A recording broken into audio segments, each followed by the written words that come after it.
Dad, stop wasting my money on this garbage. Jason screamed, throwing the vintage bond paper into the trash can right in the middle of the crowded five-star restaurant. He pointed a finger at my face, trembling with rage. From tomorrow, your allowance is cut to 0. You stay in your room, and you do not embarrass me again. I looked at my son, then at my daughter-in-law, Valerie, who was smirking behind her wine glass. I did not say a word. I simply walked away. But what Jason did not know was that the money he claimed I was wasting was never his. It was mine. All of it. The next morning, when he woke up to buy his new Porsche, he would find his bank accounts empty, his credit cards frozen, and his CEO title revoked. And me, I would be gone, leaving behind nothing but that crumpled $50 bond. I am Conrad King, and this is how I taught my ungrateful son the hardest lesson of his life. If you enjoy stories about justice being served, please like and subscribe and tell me in the comments. If you have ever dealt with ungrateful family members, the crystal chandeliers of the Emerald threw a golden light over the tables, but it felt like a spotlight of interrogation. This was the most expensive restaurant in Boston, the kind of place where a glass of water cost more than a typical lunch. We were there to celebrate my grandson Sammy turning 10. The room was filled with the city elite business partners of my son Jason's socialite friends of my daughter-in-law Valerie, and men in suits who measured their worth by the size of their watches. I sat at the edge of the table trying to make myself small. My suit was old, the fabric worn at the elbows, a stark contrast to the Italian silk Jason was wearing. He sat at the head of the table laughing loudly at a joke made by a hedge fund manager pouring expensive champagne as if it were tap water. Grandpa Sammy whispered, pulling on my sleeve. His eyes were big and around the only innocent thing in this room. Did you bring it? I smiled, feeling the familiar crinkle around my eyes. I reached into the inner pocket of my jacket. My hand trembled slightly, not from age, but from a mix of anticipation and anxiety. I pulled out a small beige envelope. It was not much to look at. Inside was a $50 treasury bond. I had bought it the day Sammy was born 10 years ago. It was a tradition my own father had started. It was not about the money. It was about patience. It was about watching something grow slowly over time. It was about value. "Happy birthday, Sammy," I said softly, handing him the envelope. "This is for your future." Sammy reached for it, a genuine smile spreading across his face. But before his fingers could touch the paper, a hand snatched it away. It was Jason. He held the envelope up like it was a piece of dirty tissue. He ripped it open and pulled out the bond of a wound. He looked at it and let out a short, cruel laugh. $50, he announced loudly enough for the entire table to hear. The conversation around us died down. $50, Dad, are you serious? We are at the Emerald. The tip for the valet is more than $50. Jason Lewy said, keeping my voice low, trying to save what little dignity I had left. It is a bond. It matures. It teaches him the value of saving. Value, Jason scoffed. He crumpled the bond in his fist. You want to teach him value? Look around you, Dad. This dinner cost $10,000. That is value. You giving him this scrap of paper is not a gift. It is an insult. It is you being a cheap old man who still thinks it is 1970. He threw the crumpled ball of paper into the ice bucket where the champagne was cooling. Stop wasting my money on this garbage, he hissed. Valerie chimed in, leaning over to whisper to the woman next to her, but loud enough for me to hear. You have to forgive him. He is getting senile. We let him live with us out of charity, but he just does not understand how the modern world works. He is a drain on our resources. But what can we do? The guests chuckled a polite, uncomfortable sound. They looked at me with pity. The poor old father living off his successful son. The leech, the burden. I looked at Sammy. He was looking down at his plate, his face red with shame. He wanted to cry, but he knew his mother would pinch him if he ruined the mood. I slowly pushed my chair back. The legs scraped against the marble floor, a harsh sound in the quiet room. "Where are you going?" Jason asked, annoyed. "We have not cut the cake yet. Do not make a scene." "I am going home," I said quietly. "I am tired. Suit yourself." Jason waved his hand dismissively. "Just do not expect the driver to take you. He is busy. You can take the bus. It is cheaper. Just your style." I walked out of the dining room, my back straight. I could feel their eyes on me. I could hear their whispers. I walked past the maitre who looked at my worn shoes with disdain. I walked out into the cool Boston night, but I did not go to the bus stop.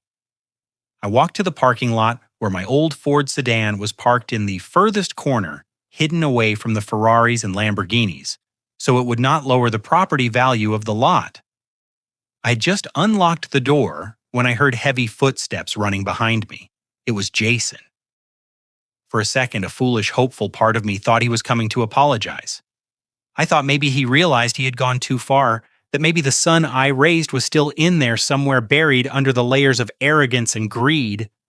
"Give me the keys," he demanded, holding out his hand. What I asked, confused. "The keys to the car, Dad. Give them to me." "Jason, this is my car. I bought this car 15 years ago. And who pays for the gas?" Jason stepped closer, looming over me. "Who pays for the insurance? Who pays for the repairs I do? Everything you have is because of me. You live in my house. You eat my food. You drive a car that I pay to keep on the road. And tonight you embarrassed me. You made me look cheap in front of the investors." He snatched the keys from my hand. "You are grounded," he said, and he was not joking. "From tomorrow you stay in the house. You do not leave the estate and that allowance of $400 a month canceled. You do not need money. You have everything you need right there. If you are going to act like a child, I will treat you like one." I looked at him. I looked at the man standing before me in his $5,000 suit. I remembered the day he was born. I remembered holding him in my arms, promising him the world. I remembered 5 years ago when I sat him down in my office, the office of King Logistics, the company I built from a single truck into a shipping empire. I remembered signing the papers handing him the CEO title. I remembered the only condition I had set, take care of the company. Jason, I had told him, and take care of me. "I am tired. I want to rest. Treat me with respect, and everything I built will be yours." He had promised, he had cried, he had hugged me. And now 5 years later, he was standing in a parking lot taking away my car keys because I gave his son a $50 bond. "You are making a mistake, Jason," I said, my voice steady. "The only mistake I made was not putting you in a nursing home sooner," he spat back. "Now walk." "It is a long walk home." "Maybe it will give you time to think about how lucky you are that I put up with you." He turned around and walked back toward the warm glow of the restaurant, twirling my keys on his finger. I stood there in the dark. The wind was biting. It was a 5 memoirs walk to the estate. I did not feel the cold. I did not feel the fatigue. I felt a strange sense of clarity. It was as if a fog had lifted. For 5 years I had made excuses for him. I told myself it was the stress of the job. I told myself it was Valerie's influence. I told myself he would mature. But tonight the denial died. I started walking. I did not walk like an old man. I walked with the rhythm of a man who had negotiated with union leaders on the docks of South Boston. I walked with the pace of a man who had stared down hostile tea-overs. I reached the estate just after midnight. It was a sprawling mansion in Brooklyn, with manicured lawns and a 12-oot iron gate. Jason and Valerie lived in the main house with its 10 bedrooms and heated floors. I lived in the servants' quarters, a small converted apartment in the basement near the boiler room. Valerie had suggested it, saying it would be easier for me no stairs to climb, but I knew the truth. They wanted me close enough to use as a babysitter or a punching bag, but far enough away that they did not have to see me. I entered my room. It smelled of damp concrete. The furniture was old cast-offs from when they redecorated the main house. I sat on the edge of the single bed. I did not turn on the light. I did not need it. I reached down and took off my left shoe. I pulled out the insole. Underneath, taped securely to the heel, was a small, black micro SD card. I peeled it off. This was my insurance. This was the lever I had prayed I would never have to pull. When I handed the company over to Jason, I had my lawyer Sullivan draft a very specific trust agreement. It was a revocable living trust. Jason thought he owned the shares. He thought he owned the house. He thought he owned the accounts. But he was only the beneficiary. I was the grantor, and I had retained the power to revoke everything at any time for any reason. We called it the doomsday clause. I walked over to the small, dusty desk in the corner. I pulled out an old laptop that Jason thought was broken. It was not. It was a satellite-linked secure terminal that bypassed the house network entirely. I inserted the card. The screen glowed blue, illuminating my face. I typed in a sequence of numbers. Then I picked up a burner phone I had kept hidden in a hollowed-out book on the shelf. I dialed a number I had not called in 5 years. It rang once. Yes, a growly voice answered. It was Sullivan. He was awake. I knew he would be. Sullivan never slept. It is Conrad, I said. There was a pause on the other end. Then Sullivan spoke, his voice devoid of surprise. Is it time? It is time, I said. Jason crossed the line tonight. He humiliated me. He hurt Sammy. And he told me to stop wasting his money. I heard the click of a lighter on the other end. Then the exhale of cigar smoke. So what are the instructions, Conrad? Execute the doomsday clause, I said, staring at the picture of my late wife, Catherine, on the desk. I want it all gone, Sullivan. Freezing the assets is not enough. I want a total recall. Understood, Sullivan said. And the liquidity. Move it, I ordered. Empty the operating accounts. Empty the personal checking. Empty the savings. Transfer the $12 million in liquid cash to the offshore holding in the Cayman Islands. Leave him with nothing but the change in his pockets. And the house, Sullivan asked. It belongs to the trust, I said. Eviction notice immediately. Very well, Sullivan said. It will be done by 8:00 a.m. What about you? I am leaving, I said. I am taking the bond and I am disappearing. Do you need extraction? Sullivan asked. No, I said. I have a plan. Just make sure the accounts are dry before he buys his morning latte. Consider it done, old friend. I hung up. I closed the laptop. I did not pack clothes. I did not pack photos. I left everything that reminded me of the last 5 years of misery. I walked over to the trash can where I had thrown the crumpled $50 bond after I retrieved it from the restaurant ice bucket. I smoothed it out on the desk. It was stained with water and wrinkled, but it was still valid. I placed it in the center of the pillow on my bed. Then I took a piece of paper and a pen. I wrote a single note. You said it was your money, Jason. You were wrong. It was never your money. It was mine, and now I am taking it back. I left the note next to the bond. I walked out of the basement door and into the night. I walked past the garage where Jason's collection of luxury cars slept. I walked past the pool where Valerie threw her lavish parties. I walked out of the gate, and I did not look back. By the time the sun rose over Boston, my son would wake up a poor man, and I would be a ghost. The game had just begun. The morning sun hit the windows of the master bedroom at 7:00 a.m. sharp. I was already miles away watching the city wake up from a diner stool. But in my mind, I could see exactly what was happening at the mansion. Jason loved his morning routine. He would wake up Stretch in his Egyptian cotton sheets and ring the bell for coffee. Usually I was the one who brought it. I was the one who ground the beans, who frothed the milk just the way he liked it. But this morning the bell would ring and there would be silence.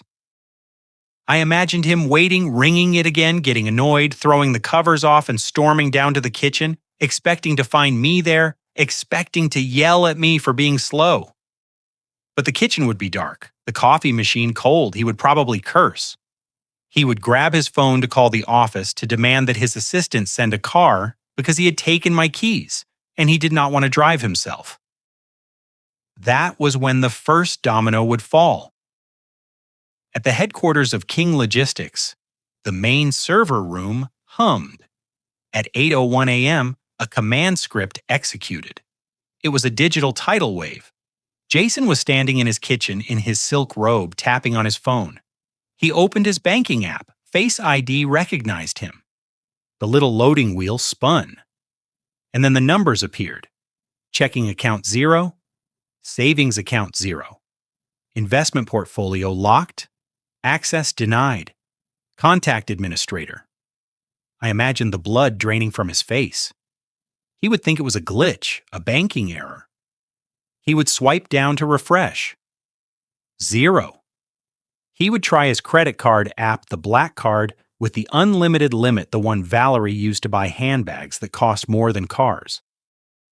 Status canceled by Granner. I took a sip of my black diner coffee. It tasted better than anything I had drunk in years. It tasted like freedom. Back at the mansion, Valerie would be in the shower. She liked her showers scalding hot, but the utilities for the estate were not in Jason's name. They were in the name of the trust, and Sullivan was efficient. I imagined the water pressure dying, the lights flickering and going out, the heated floors turning cold. Valerie screaming, "Jason, what is going on?" Jason running up the stairs, panic rising in his throat. "Babe, the bank app is down," Jason would yell. "And the power is out. Call the electric company." Valerie would shriek, wrapped in a towel dripping wet. "Call your father. Tell him to fix the fuse." That is when they would remember. They would run down to the basement. They would kick open the door to my room, ready to scream, ready to blame, ready to demand. And they would find the silence. They would see the empty bed. They would see the wrinkled $50 bond on the pillow, and they would read the note. It was never your money.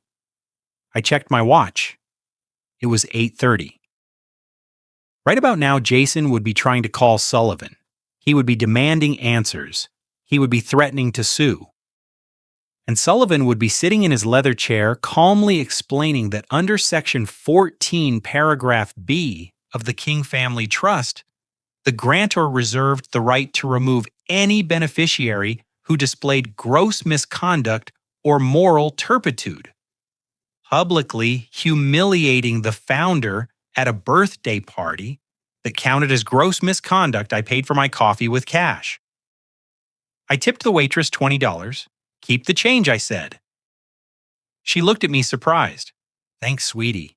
You have a good day." "Oh, I will," I said, standing up and putting on my coat.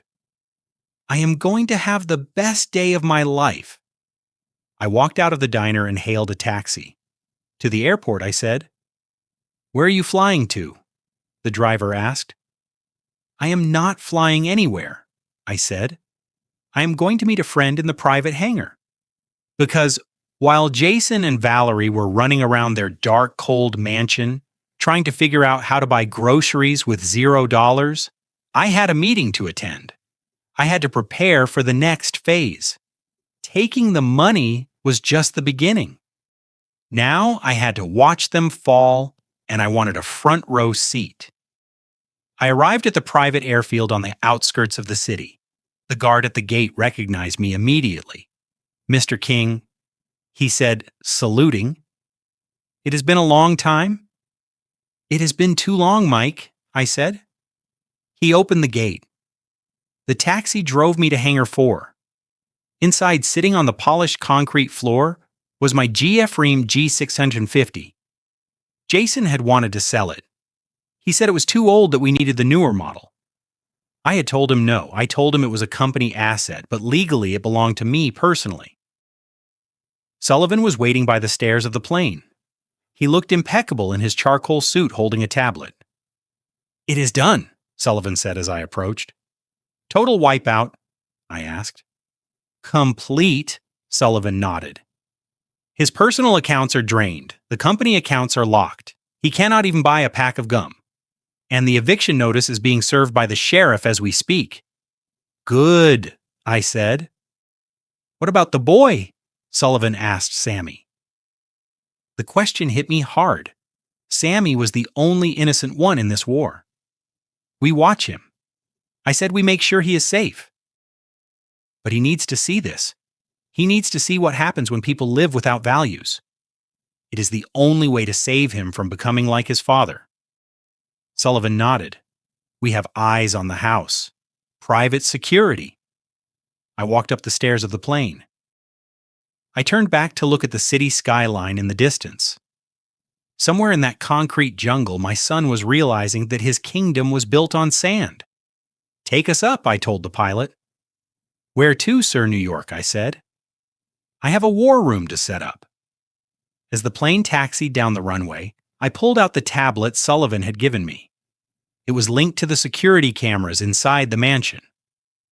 I saw Jason in the living room. He was throwing a vase against the wall. It shattered into 1,000 pieces.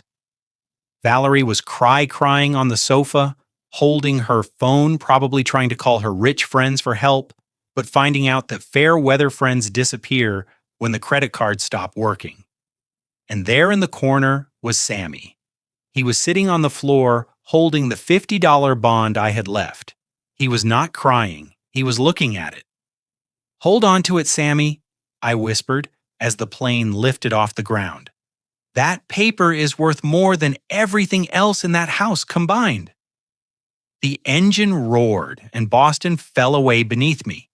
Phase 1 was complete. The money was gone. Phase 2 was about to begin. The collapse. I leaned back in the leather seat and closed my eyes. I was not Conrad the poor old man anymore. I was Conrad King, the shark of the Atlantic, and the water was full of blood. I sat in the leather seat of the Gulfstream cruising at 40,000 RFT and opened the secure app on my tablet. The camera feed from the mansion kitchen was high definition. It was 7:30 in the morning. The show was about to start. Jason walked into the frame. He was wearing his silk pajamas, the ones that cost more than my entire monthly allowance. He looked disheveled. He rubbed his eyes and looked toward the coffee machine. It was a $10,000 Italian espresso maker that required a degree in engineering to operate. For 5 years, I was the only one who touched it. I cleaned it. I filled it. I calibrated the pressure. Every morning at 7:15, I would have a double shot latte waiting for him on the marble island. But today the machine was cold. The lights were off. There was no cup. There was no steam. I saw Jason frown. He tapped the machine aggressively. He looked around the empty kitchen. "Dad," he yelled. His voice was tiny through the tablet speakers, but the anger was unmistakable. "Dad, where is my coffee?" He waited. Silence answered him. He stormed over to the intercom system on the wall. He pressed the button for the basement. "Dad, pick up. Stop playing games. I need caffeine and I need the car brought around." Nothing. He slammed his hand against the wall. "Useless old man," he muttered. He pulled his phone from his pocket, probably to call the maid service to send someone over immediately, because the idea of making his own coffee was foreign to him. But as he unlocked his screen, a notification banner dropped down. I saw him freeze. It was not a text from a friend. It was a red alert from the corporate banking system. I knew exactly what it said because I had programmed the transfer to execute at 8,001 sharp. Alert, liquidity crisis, unauthorized withdrawal, amount 18 million, recipient offshore holdings looted, authorized by the founder. I saw the color drain from his face. He dropped his hand to the counter to steady himself. He swiped into the app, his fingers trembling.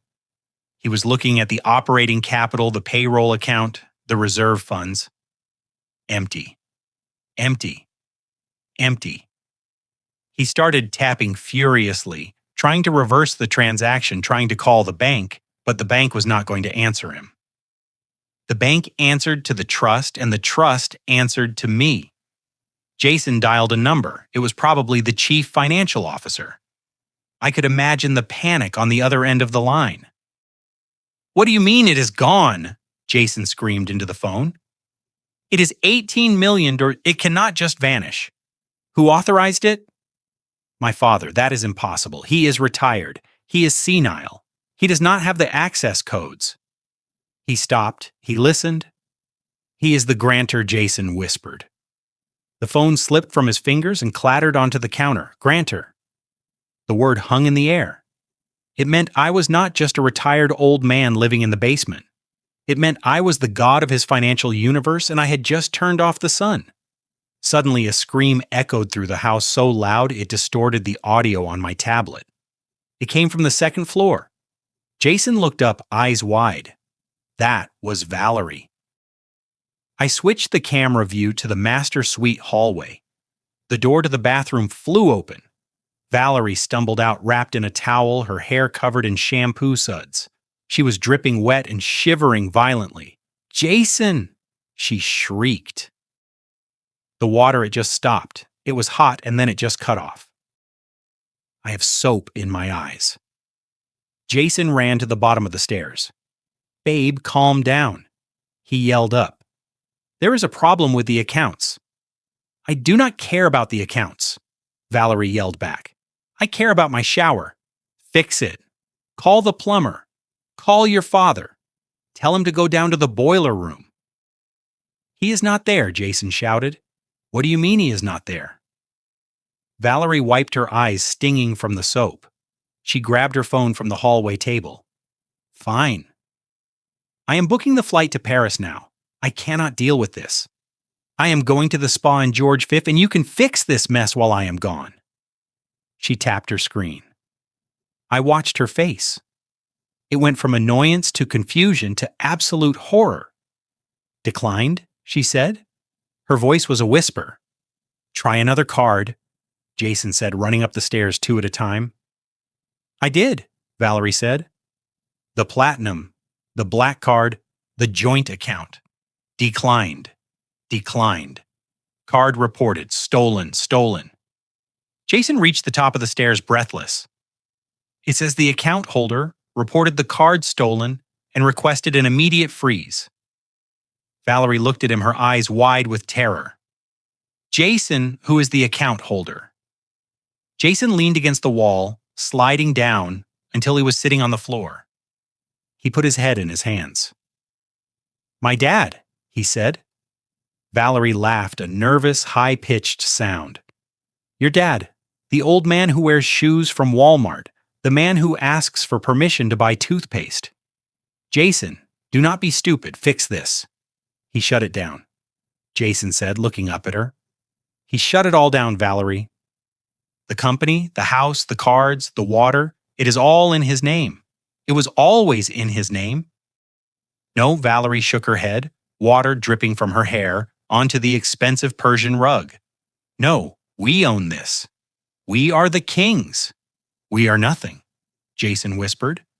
"Without him, we are nothing." Suddenly, the lights in the hallway flickered. Once, twice, and then the house plunged into darkness. The emergency backup generator should have kicked in, but I had disabled the automatic transfer switch before I left. I watched through the infrared mode of the camera. They were 2 silhouettes sitting in the dark in a multi-million-dollar mansion that had just become a tomb. Jason stood up. "We have to find him. He cannot have gone far. He does not have a car." I took his keys. They scrambled in the dark, using their phone flashlights like lifeline. They ran down the stairs past the silent kitchen and threw open the door to the basement. I switched the camera feed to my room, too. They burst in the beams of their flashlights, Cutting through the gloom, they tore the sheets off the bed. They opened the small closet, finding it empty. They looked for the stash of cash I usually kept in a jar for emergencies, but that was gone too. And then Jason saw it. The beam of his light landed on the pillow. There it was. The wrinkled $50 bond he had thrown in the trash the night before. He picked it up. His hands were shaking so hard the paper rustled. He read the note I had left. It was never your money. Jason let out a roar of frustration and tore the note in half. He kicked the bed frame. He threw the bond against the wall. "He is gone," Valerie whispered.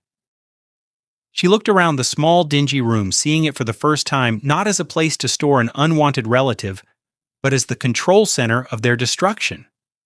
"He left us." "He cannot leave us," Jason shouted, pacing the small room like a caged animal. "He needs us.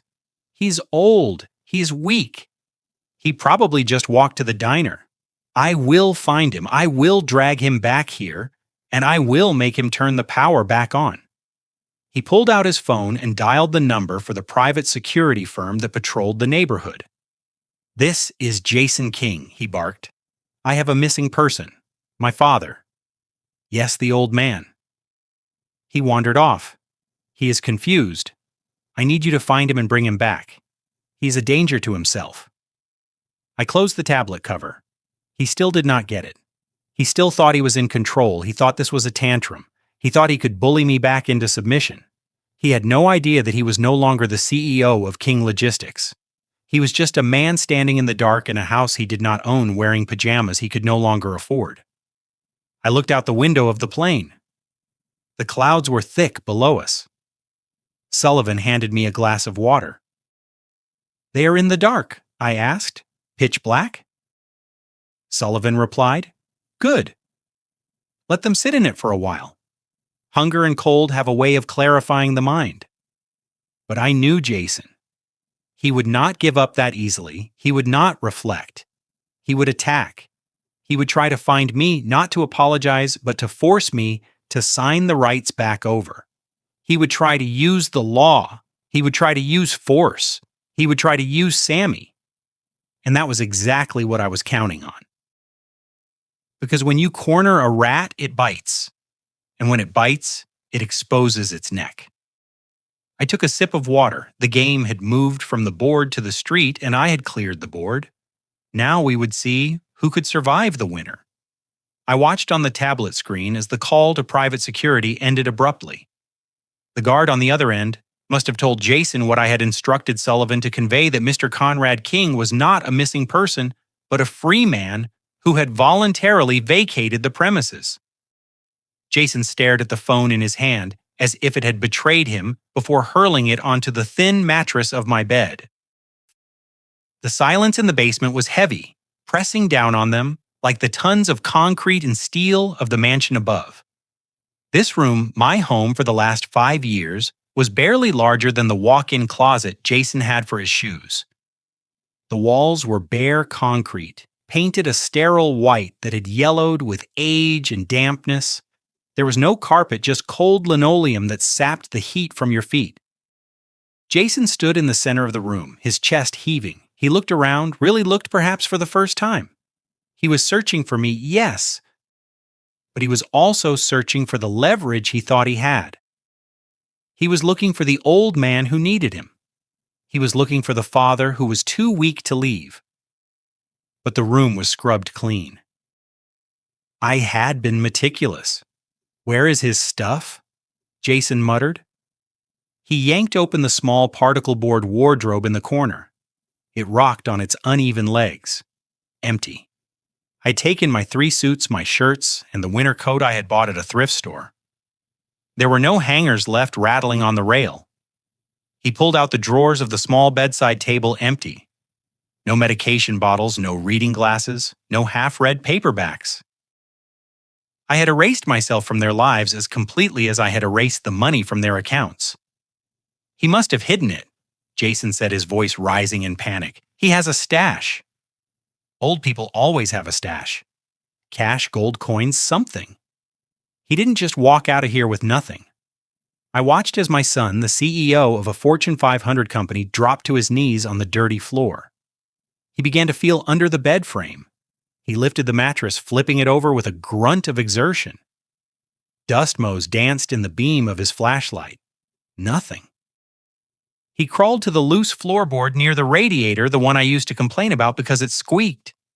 He dug his manicured fingernails into the gap and pried it up, snapping the wood. He shone the light into the dark cavity underneath. "Just dirt and old pipes." "He's gone," Jason Valerie said from the doorway. She was hugging herself, her lips blue from the cold. "There is nothing here. He planned this. Don't you see, he didn't just leave in a huff. He planned this for days, maybe weeks." Jason stood up, wiping the dust from his silk pajamas. His face was a mask of fury and confusion. He walked back to the desk.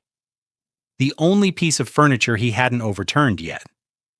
There, sitting in the pool of light from his flashlight, was the bond.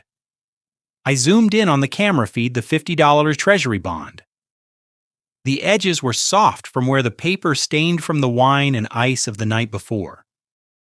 I had smoothed it out carefully, pressing it flat with the palm of my hand before I left. It sat there like an accusation. Jason picked it up. He held it delicately this time, not like trash. He stared at the intricate engraving the government sealed the face of the president. $50. To him, it was less than a rounding error. To me, it was the seed of an empire. And next to it, the note. He read it again, his lips moving silently. "Your money." "No, Jason, it was never your money." He slammed his fist onto the desk. "It is my money." He screamed at the empty walls. "I earned it. I sat in that chair. I took the meetings. I signed the deals." He was shouting at a ghost. He was trying to convince the concrete that he was a king. But the concrete knew better. The concrete knew he was just a tenant who had forgotten to pay his rent in respect. He swept his arm across the desk, sending the note fluttering to the floor. But he kept the bond in his hand. He crumpled it, then stopped. He smoothed it out again. Why was it regret? No, it was desperation. It was the sudden, terrifying realization that this piece of paper, this $50 promise from the government, might be the only liquid asset he had left in the world. Valerie stepped into the room. She looked at the overturned mattress, the empty wardrobe, the bleakness of the space. "Is this how he lived?" she whispered. She looked at the single narrow window, high up on the wall, barred with iron. She looked at the exposed pipes in the ceiling. "We put him in a dungeon, Jason," she said, her voice trembling. "Shut up," Jason snapped. "It was good enough for him. He said he liked it. He said it was quiet." "He lied," Valerie said. She looked at the camera lens in the corner of the ceiling, a small black dome she had probably never noticed before. Or maybe she just felt the weight of being watched. He lied about everything. He wasn't senile. He wasn't weak. He was waiting. Jason turned to her. "We don't need him. I can fix this. I just need to get to the office. I need to talk to legal. Sullivan can't do this. There are laws. There are rights. He has the codes." "Jason." Valerie screamed, her composure finally cracking. "He is the grantor." "Do you know what that means? I looked it up while you were playing hide and seek with the security guard. It means he is God. It means we are trespassing in our own house." Jason looked at her, then back at the empty room. The reality was closing in. The cold was seeping into his bones. The adrenaline of the anger was fading, replaced by the hollow ache of fear. He looked at the bond one last time. He didn't throw it away. He folded it. He folded it carefully into a small square and put it in the pocket of his pajama bottoms. "Let's go," he said, his voice low. "Where?" Valerie asked. "To the office," Jason said. "We walk." They turned and left the room, leaving the door swinging on its hinges. I watched the empty space for a moment longer. The overturned mattress, the dust, the silence. It was a tomb. Yes, but it wasn't mine anymore. It was the tomb of their arrogance. I closed the app on my tablet. The plane banked turning south. Jason was going to walk to the office. That was a 5-mile hike in Italian loafers that weren't made for pavement. He would arrive sweaty, tired, and desperate, and he would find the doors locked.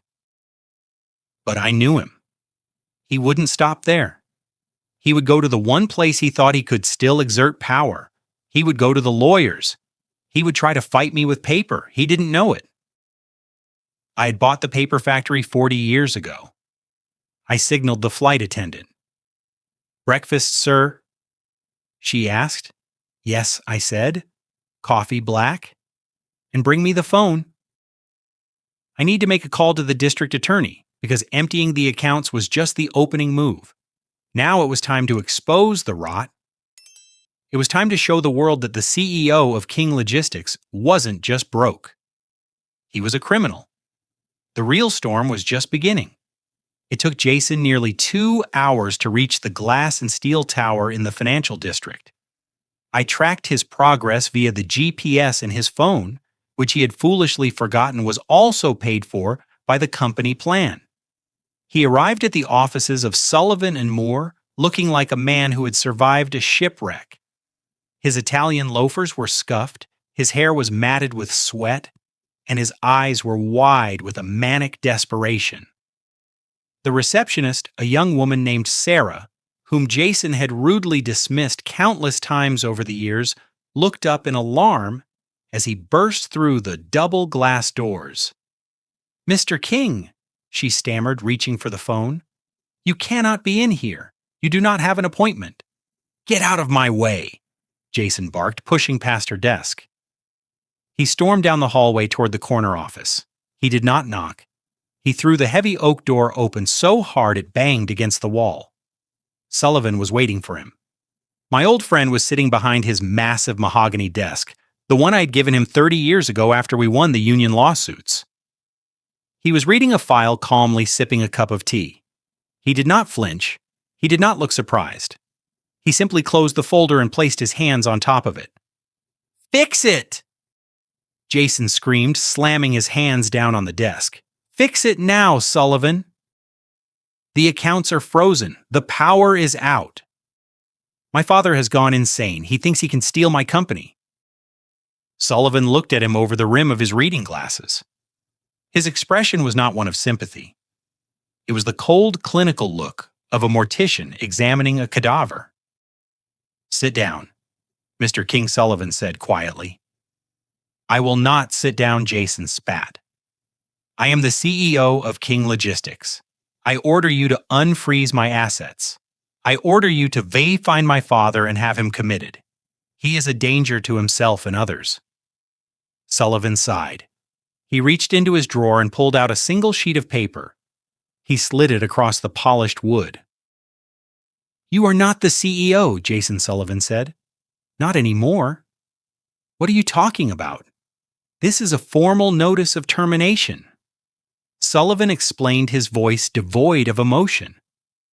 "Effective at 8:01 this morning, the board of directors convened an emergency meeting via secure line. The grantor of the King Family Trust exercised his voting rights. You have been removed from your position for cause." "For cause?" Jason laughed, a hysterical, high-pitched sound. "What cause? I made this company millions." "You spent millions," Sullivan corrected him. "You treated the corporate accounts like a personal piggy bank.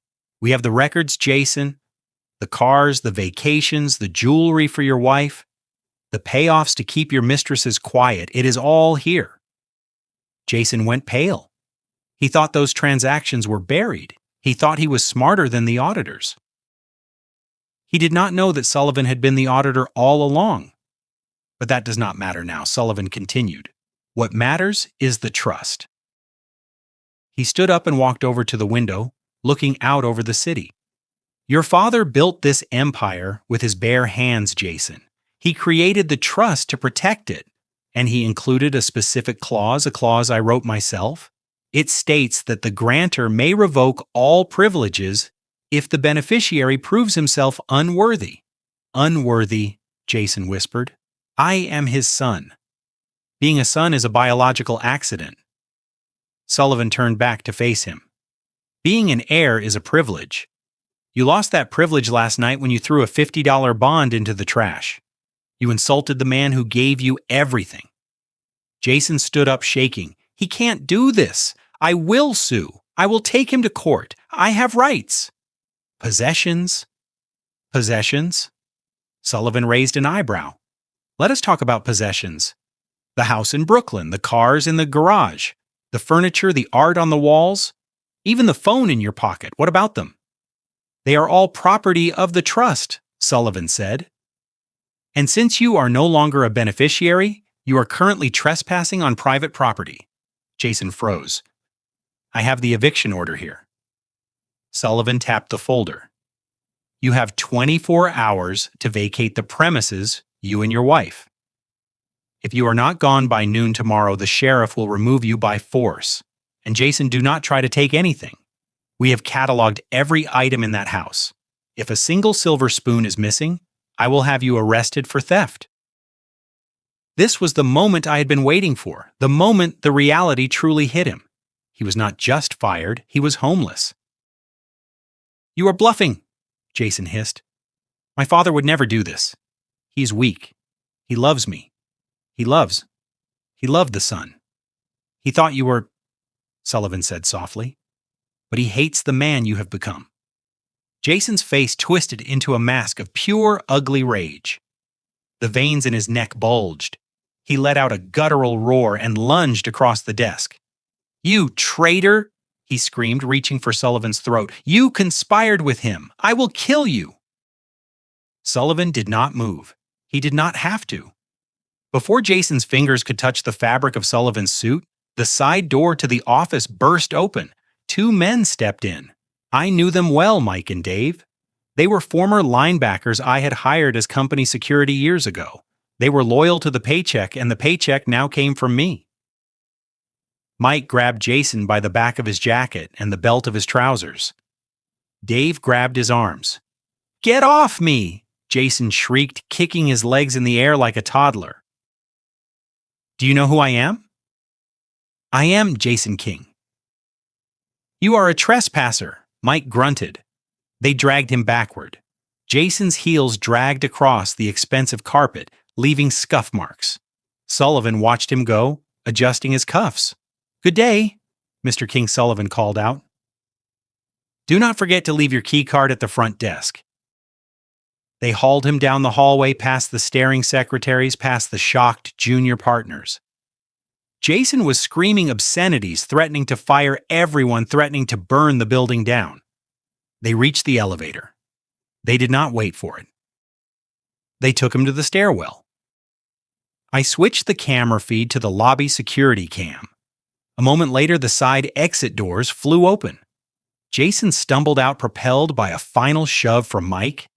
He fell hard onto the concrete sidewalk, scraping his hands and tearing the knee of his expensive suit pants. He lay there for a moment, gasping for air. Passers-by stepped around him, looking down with a mixture of curiosity and disgust. A man in a suit lying in the gutter. It was a pathetic sight. He slowly pushed himself up. He looked at the building. He looked at the glass doors that were now locked against him. He reached into his pocket. He pulled out his phone. He probably wanted to call Valerie to tell her to pack, to tell her it was over. But as he held the phone up, it went black. Remote wipe complete. Service terminated. He stared at the dead black screen.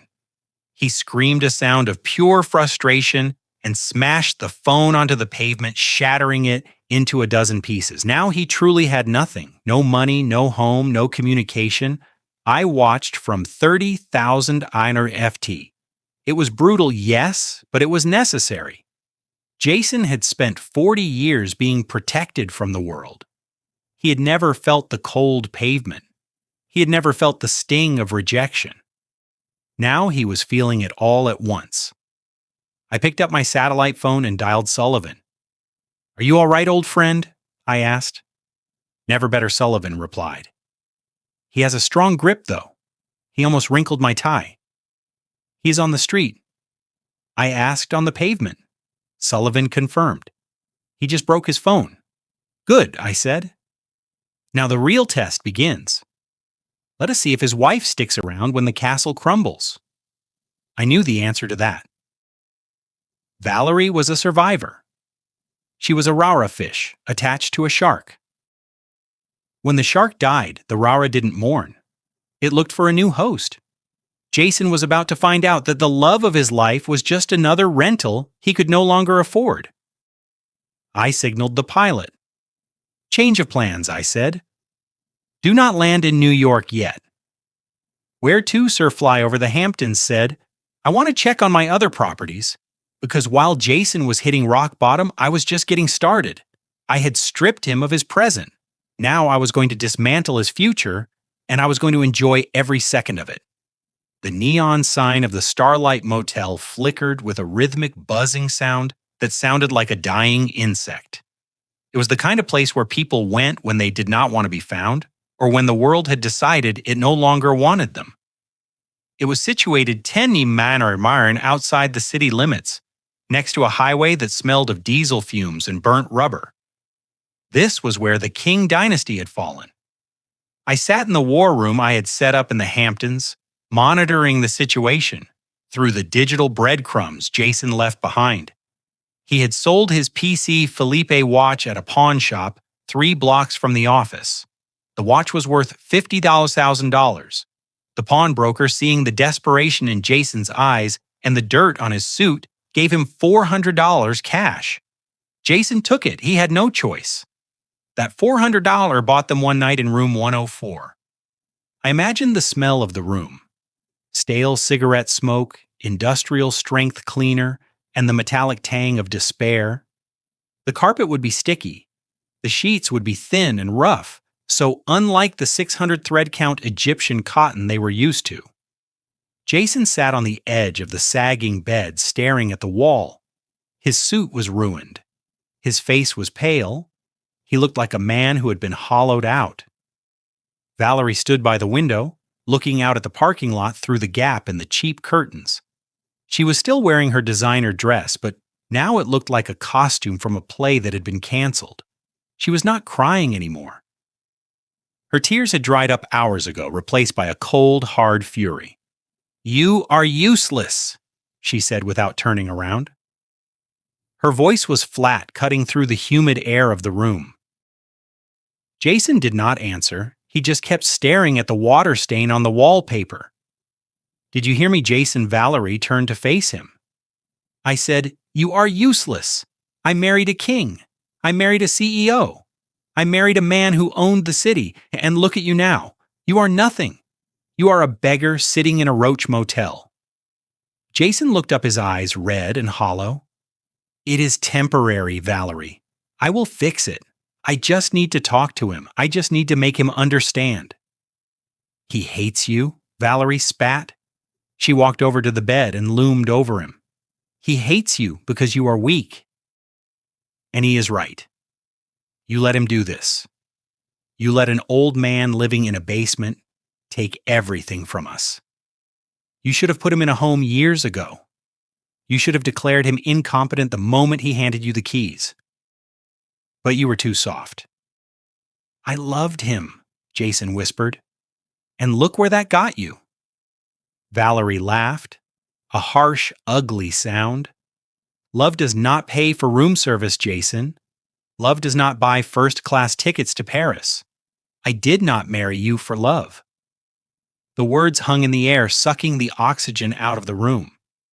Jason looked at her, blinking slowly, as if he could not process the language she was speaking. "What did you say? Oh, grow up, Jason." And Valerie rolled her eyes.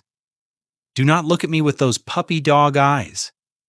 You knew what this was. I was beautiful. You were rich. It was a transaction. I gave you a trophy wife to hang on your arm, and you gave me a lifestyle. That was the deal. And now you have breached the contract. You are broke, which means I am free."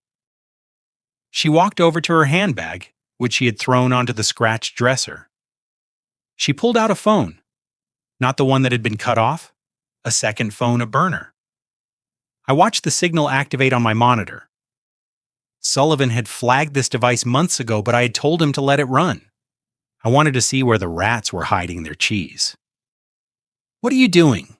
Jason asked, standing up, his legs shaky. "I am leaving," Valerie said, tapping furiously on the screen. "I am not staying in this dump with you. I have options, Jason. I have plans." "You have no money," Jason said. He shut down the cards. "Valerie." He emptied the joint accounts. "We have nothing." "You have nothing," Valerie corrected him. "I have plenty." She held the phone up triumphantly. "For the last 3 years I have been skimming," she said. "Every time you got a bonus, every time we flipped a property, every time you gave me an allowance for charity galas, I took a little off the top. I built a nest egg, Jason. The exit strategy, because I always knew you would crash eventually. You are not your father. You never were." Jason stared at her, his mouth open. "How much $500 son dollars?" Valerie smiled. It was a predator smile. Sitting in an offshore account in the Cayman Islands, untouchable. "It is enough to get me to Europe. Enough to start over with someone who actually knows how to be a man." Someone. Jason stepped closer. "Who is someone?" "Marco," she said, "her personal trainer. The one Jason paid $300 an hour to keep his wife in shape. He is waiting for me in Zurich. He has a villa. And now I have the cash to pay for the champagne." She looked at the phone screen, ready to initiate the transfer, ready to book her ticket out of his life. "Goodbye, Jason," she said. "Enjoy the motel." She pressed the transfer button. I watched the data packet travel across the network. It hit the banking server in the Caymans. It requested authorization. And then my trap snapped shut. Valerie frowned. She tapped the screen again. The color drained from her face. It was the same look Jason had worn that morning in the kitchen. The look of total, absolute shock. "What is this?" she whispered. "What is it?" Jason asked, a bitter hope rising in his voice. "It says account frozen," she stammered. "It says funds seized by the King Family Trust. Authorization code 001. She looked up at Jason, her eyes wide with terror. "He found it," she whispered. "The old man found it." Jason started to laugh. It was a low, rumbling laugh that built into a hysterical cackle. He sat back down on the bed, clutching his stomach. "He blocked you," he wheezed. "He blocked your exit strategy." Valerie screamed. She threw the burner phone against the wall, shattering it. She fell to her knees, tearing at her perfectly styled hair. "My money. It was my money. I stole it fair and square." "It was never your money," Jason said, his voice cold and dead. "It was his money. It was always his money. Even the money you stole from me was his money." He looked at his wife, the woman he had showered with diamonds and cars. He saw her for the first time. He saw the greed etched into the lines of her face. He saw the contempt in her eyes. "So you are stuck here," Jason said. "With me, with the beggar, with the failure, and Marco will have to wait in Zurich alone." Valerie looked at him with pure hatred. "I will leave anyway. I will hitchhike. I will sell my body. I will do anything to get away from you." "Go ahead," Schrenger to the door. "The highway is right there, but it is cold outside, Valerie, and those heels are not made for walking." She slumped against the dresser, defeated. She slid down to the floor, pulling her knees to her chest, sobbing, not for the loss of her husband, but for the loss of her $500,000 golden parachute. I watched them from my screen. Two people who had everything now reduced to fighting over scraps in a room that cost $40 a night. They had hit the bottom. Or so they thought. But I knew something they did not. I knew that the despair of this night would breed desperation, and desperation makes people do reckless things. Jason was not going to accept this. He was going to try to fight back. And since he could not fight me with money, he would try to fight me with the only thing he had left his bloodline. He would come for Sammy. He would try to use the boy as a pawn, as leverage, to force me to open the accounts. I picked up the phone and called the private security detail I had stationed outside my grandson's boarding school. Double the guard, I ordered. No one gets near that boy. Not his father, not his mother, no one but me. Because the night was dark, but the dawn was coming. And when the sun rose, Jason King would realize that he had not just lost his fortune, he had lost his soul. And I was coming to collect the debt. The sun had not yet risen over the highway when Jason and Valerie decided that if they could not be rich, they would be dangerous. I was monitoring them through a listening device Sullivan's team had managed to plant in their motel room while they were arguing with the front desk clerk over the bill. The audio feed was crackly, but the intent was crystal clear. Desperation strips away the veneer of civilization, and what was left of my son was something primal and ugly. We cannot fight him with lawyers. Jason paced the cramped room, his voice jagged with lack of sleep. Sullivan has the courts tied up. The accounts are locked tight. By the time we get a hearing, we'll be starving in the street. We need a shortcut. What kind of shortcut? Valerie asked from the corner where she was nursing a cup of stale vending machine coffee. He is the grantor Jason. He holds all the cards. He is 72 years old, Jason snapped. He is an old man living alone. We do not need to beat him in court. We just need to control him. I leaned closer to the speaker in my war room. I wanted to hear this. I wanted to hear the exact moment my son decided to cross the line from ungrateful to criminal. We get him declared incompetent. Jason said, his voice dropped to a conspiratorial whisper. We find him. We grab him. We say he is having a breakdown, that he wandered off, that he is a danger to himself. And then, what Valerie asked. Then we take him to Dr. Vane, Jason replied. I knew the name. Dr. Vane was a disgraced psychiatrist who operated out of a strip mall clinic on the South Side. He had lost his license twice for overprescribing opioids, but he always found a way back. He was the kind of doctor who would sign a death certificate for a living man if the price was right. We take him to Vane. Jason continued, the excitement building in his voice. We pump him full of Thorazine. We make him compliant. We put a pen in his hand, and we guide his signature on a power of attorney transfer. Once I have that signature, I reverse the trust. I fire Sullivan. I take it all back. And then Valerie asked, her voice devoid of any moral objection, only practical concern. Then we put him in a home, Jason said coldly. A secure facility, one with high walls and no visitors. We keep him medicated. He spends the rest of his days drooling at a wall, and we get our lives back. It was a solid plan, evil, but solid. It relied on the one thing they thought they had on their side, my age. To the outside world, a sudden disappearance followed by an erratic financial behavior could easily look like dementia. But they had a problem. They did not know where I was. I need a bloodhound, Jason said. Someone dirty. Someone who does not ask questions about why a son wants to bag and tag his own father. He made a call from the prepaid burner phone he had bought at the gas station. He called a man named Russo. I knew Russo too. He was a private investigator who had been kicked off the force for planting evidence. He was cheap, he was brutal, and he was exactly the kind of man Jason would attract. Find him. Jason ordered into the phone. He is in the city somewhere. Check the private airfields. Check the hotels. I do not care what it costs. I will pay you when I get the trust back. Just find him and hold him down until I get there. I sat back in my chair. Jason was escalating. He was not just trying to survive anymore. He was hunting me. He was planning to strip my mind to save his wallet. But Russo would need time to find me. My security was tight. My digital footprint was non-existent. Jason knew that. He knew I was a ghost.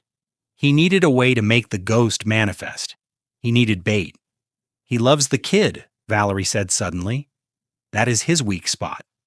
He blew up his entire life because you threw away that $50 bond for Sammy.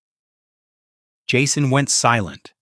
I could almost hear the gears turning in his head, grinding against the rust of his morality.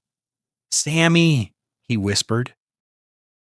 If he thinks Sammy is in trouble, Valerie said, he will come out of hiding. He will come running. I felt a chill go through me that had nothing to do with the air conditioning of the plane. They left the motel 20 minutes later in a rented compact car paid for with the cash they had pawned. They headed straight for St. Jude's Academy. I picked up my phone to call the security detail I had stationed at the school, but I was too late. The bureaucracy of the legal system was moving too slow. The restraining orders Sullivan had filed were still sitting on a judge's desk waiting for a signature. Legally, Jason was still the father. Legally, he had the right to pick up his son. I watched the footage from the school security cameras Sullivan hacked into. Jason pulled up to the curb. He did not go into the office. He waited by the fence near the playground where the fourth graders were having recess. He whistled. Sammy looked up from where he was trading cards with a friend. He saw his father. He smiled. He was 10 years old. He did not know his father was a monster. He just saw his dad. Sammy ran over to the fence. Jason reached over and lifted him up, pulling him over the wrought iron bars, before the playground monitor could even shout. "Hey, buddy," Jason said, putting him in the back seat of the car. "We have a family emergency. We have to go." By the time the school security guard reached the fence, the car was peeling away. They did not take him far. They drove to a desolate park near the river. I tracked them via the burner phone's GPS. I dispatched my team, but they were 20 minutes out. Jason pulled the car over. He turned around in the seat. He held up his phone. "Okay, Sammy," he said. "I need you to do something for Daddy. Grandpa is lost. He is sick in the head and he ran away. We need to find him." "Where is he?" Sammy asked, looking scared. "We do not know," Jason said. "But if you send him a message, maybe he will see it. I need you to cry, Sammy. I need you to look really sad." "I am sad," Sammy said, his lip trembling. "I want Grandpa." "Good," Jason said. "Use that. Look at the camera. Beg him. Scream for him." He hit record. Sammy looked into the lens. He looked confused and terrified. "Grandpa," he said softly, "please come home." "Daddy says you are sick." "Cut," Jason yelled. He reached back and grabbed Sam's arm, squeezing it hard. "Not like that. Louder. More tears. Act like you are dying. Sammy or Grandpa is never coming back." He pinched the boy hard. Sammy yelped. Tears welled up in his eyes. Real tears of pain and fear. "That is it," Jason said, hitting record again. "Now say it."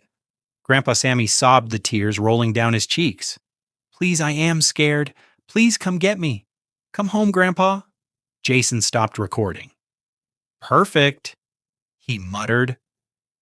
5 minutes later, the video hit social media. Jason posted it on every platform. He tagged the news stations. He tagged the police. "Please help." The caption read, "My father Conrad King is missing and suffering from severe dementia. He has cut off contact and is a danger to himself. His grandson is heartbroken. If you see him, please contact us immediately. He needs medical attention." I watched the video on my tablet. I watched my grandson crying real tears caused by his father's cruelty. I watched Jason weaponize the innocence of a child to lure me into a trap of chemical lobotomy. My hand crushed the glass of water I was holding. It shattered, slicing my palm, but I did not feel the pain. Sullivan looked at me, his face pale. "Conrad, do not go. It is a trap. They want you to show up so Russo can grab you." "I know it is a trap," I said, standing up, blood dripping from my hand, onto the expensive carpet. "Then let the police handle it," Sullivan said. "We have the footage of him taking the boy. It is kidnapping." "Police take too long," I said. "And Jason is desperate. If I do not show up, he will hurt the boy again. He will escalate. He thinks I am a weak old man. He thinks I will come running blindly into his net. I walked to the door of the plane. He is right. I said, I am coming, but I am not coming to surrender Sullivan. I am coming to war. Get the car ready and call the hospital administrator. Tell him I am coming in for a checkup. Why the hospital? Sullivan asked, confused. Because Jason wants to catch me, I said. I am going to give him a target. I am going to let him think he has won. I am going to let him bring his dirty doctor and his fake papers and his thugs. And when he tries to put that needle in my arm, I am going to show what happens when you try to bury a king. I looked at the frozen image of Sammy crying on the screen. You made a mistake, Jason, I whispered. You touched the one thing that was off limits. Now there is no mercy. Now there is only the end. The penthouse suite of the St. Regis Hotel was a fortress of solitude suspended 60 floors above the chaos of the city. The air was cool and scented with white tea, a stark contrast to the smell of mold and damp earth that had filled my nostrils for the last 5 years in that basement. Sullivan stood by the floor-to-ceiling windows, watching the rain lash against the glass, but my eyes were locked on the 80-inch screen mounted on the wall. The video played on a loop. It was everywhere. Twitter, Facebook. The local news channels were already running it with breaking news banners. The headline was always the same. Billionaire tycoon missing. Grandson pleads for return. I watched Sam's face. I watched the way his lower lip trembled. I watched the terror in his eyes. The world saw a boy missing his grandfather. They saw a tragic family drama where the poor son was desperately trying to save his senile father. They saw love. But I saw the truth. I saw the hostage tape. Freeze it. I said, my voice low and rough like gravel grinding in a mixer. Sullivan picked up the remote and paused the image. The frame froze on Sam's face just as he let out a sob. Zoom in, I ordered on his arm, the left one just above the elbow. The image expanded, the pixels sharpened. Technology was a beautiful and terrible thing. It could hide sins, but it could also expose them if you knew where to look. There it was. It was faint, a reddish-purple bruise blossoming on the pale skin of my grandson's arm. It was the shape of a crescent moon. It was the mark of a fingernail digging into flesh. I felt a coldness spread through my chest that had nothing to do with the air conditioning. It started in my heart and froze my veins until I felt like a statue made of ice. I knew that mark. I knew exactly how much pressure it took to leave a bruise like that on a child. That is not a cry for help, Sullivan whispered, stepping closer to the screen, his lawyerly detachment finally cracking. That is pain. He pinched him, I said. The words tasted like ash in my mouth. My son pinched his own child to make him cry for the camera. He hurt my grandson to sell a lie. I stood up and walked to the window. I looked down at the city lights blurring in the rain. Somewhere down there, Jason was feeling triumphant. He probably thought he had won. He probably thought the public sympathy would force the police to find me and drag me back to his control. He thought he was playing a game of chess. He did not realize he had just flipped the board and pulled a knife. For 40 years, I had made excuses for Jason. I had blamed his mother's death. I had blamed the boarding schools. I had blamed myself for working too hard. I had tolerated his greed, his laziness, his arrogance. I had even tolerated his disrespect toward me because I believed that deep down underneath the layers of entitlement, there was still a human being. But looking at that bruise on Sam's arm, I realized I was wrong. There was no human being there. There was only a predator. And you do not negotiate with predators. You put them down. Sullivan, I said without turning around. Change the classification of the file. Change it to what Conrad Sullivan asked. It is no longer a civil matter, I said.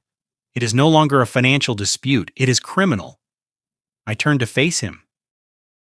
The look on my face must have been terrifying because for the first time in 30 years, Sullivan took a step back. I want charges pressed. I said kidnapping, child endangerment, assault, extortion, wire fraud. Construct a RICO case if you have to. I want him buried, Sullivan. I want him under the jail. Sullivan nodded slowly, pulling out his phone. The district attorney owes us a favor from the election campaign. I can have a warrant issued within the hour. No, I stopped him. Not yet. Why not? Sullivan asked. We have the evidence. We can send the SWAT team to the motel right now, because if we send the police now, Jason will panic. I said he has Sammy. If he sees the flashing lights, he might run. He might use the boy as a shield. He might hurt him again. Jason is a coward, and cowards are dangerous when they are cornered. We have to separate them. I continued pacing the length of the room. We have to get Sammy away from him before the hammer drops. How? Sullivan asked. We give him what he wants, I said. He wants me. He wants the senile old man. He wants to trap me in a medical facility. I walked back to the screen and looked at the frozen image of the bruise one last time. I etched it into my memory. I would carry that image with me to my grave. It would be the fuel that burned away any last trace of mercy I had for my son.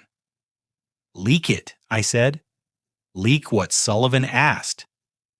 Leak my location, I said. Call that dirty private investigator Jason hired. Russo, call him anonymously.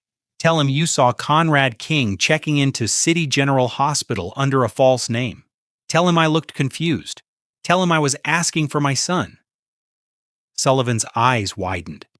You want to lure them to the hospital? It is the only way. I said a hospital is a public place. It has security. It has cameras. And most importantly, it has doctors. Real doctors. Not the hacks Jason hires. If Jason thinks he has found me, he will bring Sammy. I explained. He will bring him to guilt me. He will bring him to the hospital to play the role of the relieved family. And the moment he walks into that lobby with the boy, he loses his leverage. And then Sullivan asked, and then I will be waiting, I said. I went into the bedroom of the penthouse. On the bed, laid out like armor, was my best suit.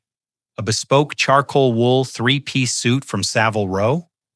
A crisp white shirt with French cuffs, a silk tie, and deep crimson. I stripped off the thrift store clothes I'd been wearing. I threw them into the trash. They belonged to the old man in the basement. That man was dead. I dressed slowly, methodically. I fastened the platinum cufflinks. I tied the tie with a perfect Windsor knot. I put on the Patek Philippe watch that I had kept hidden in a safety deposit box for 5 years. I looked in the mirror. Conrad King stared back. The shark, the builder, the destroyer. I walked back out to the living room. Sullivan was on the phone, his voice low and urgent. He hung up when he saw me. The bait is taken, Sullivan said. Russo called Jason. They are leaving the motel now. They are heading to City General. They have a doctor with them, a Dr. Vane. Vane? I scoffed. The man is a butcher. Jason is bringing a butcher to verify my sanity. The irony is rich. I poured myself a glass of scotch. I did not drink it. I just held the crystal glass, feeling the weight of it. Sullivan. I said, when we get to the hospital, I want you to have the papers ready, not the lawsuit, the adoption papers. Sullivan paused. You're going to take custody. I am going to save him, I corrected. His mother stood by and watched him get pinched. She helped film the video. She is just as guilty. They have forfeited their rights. We will need a judge to sign off on an emergency order, Sullivan warned. It will be difficult. Get Judge Miller, I said. Remind him who paid for his daughter's rehab. Remind him who kept his name out of the papers when he crashed his car. Call in every marker, Sullivan. Burn every bridge if you have to. I do not care if I have to buy the courthouse. I am leaving that hospital with my grandson. Understood, Sullivan said, typing furiously on his tablet. I walked to the elevator. The private car was waiting downstairs.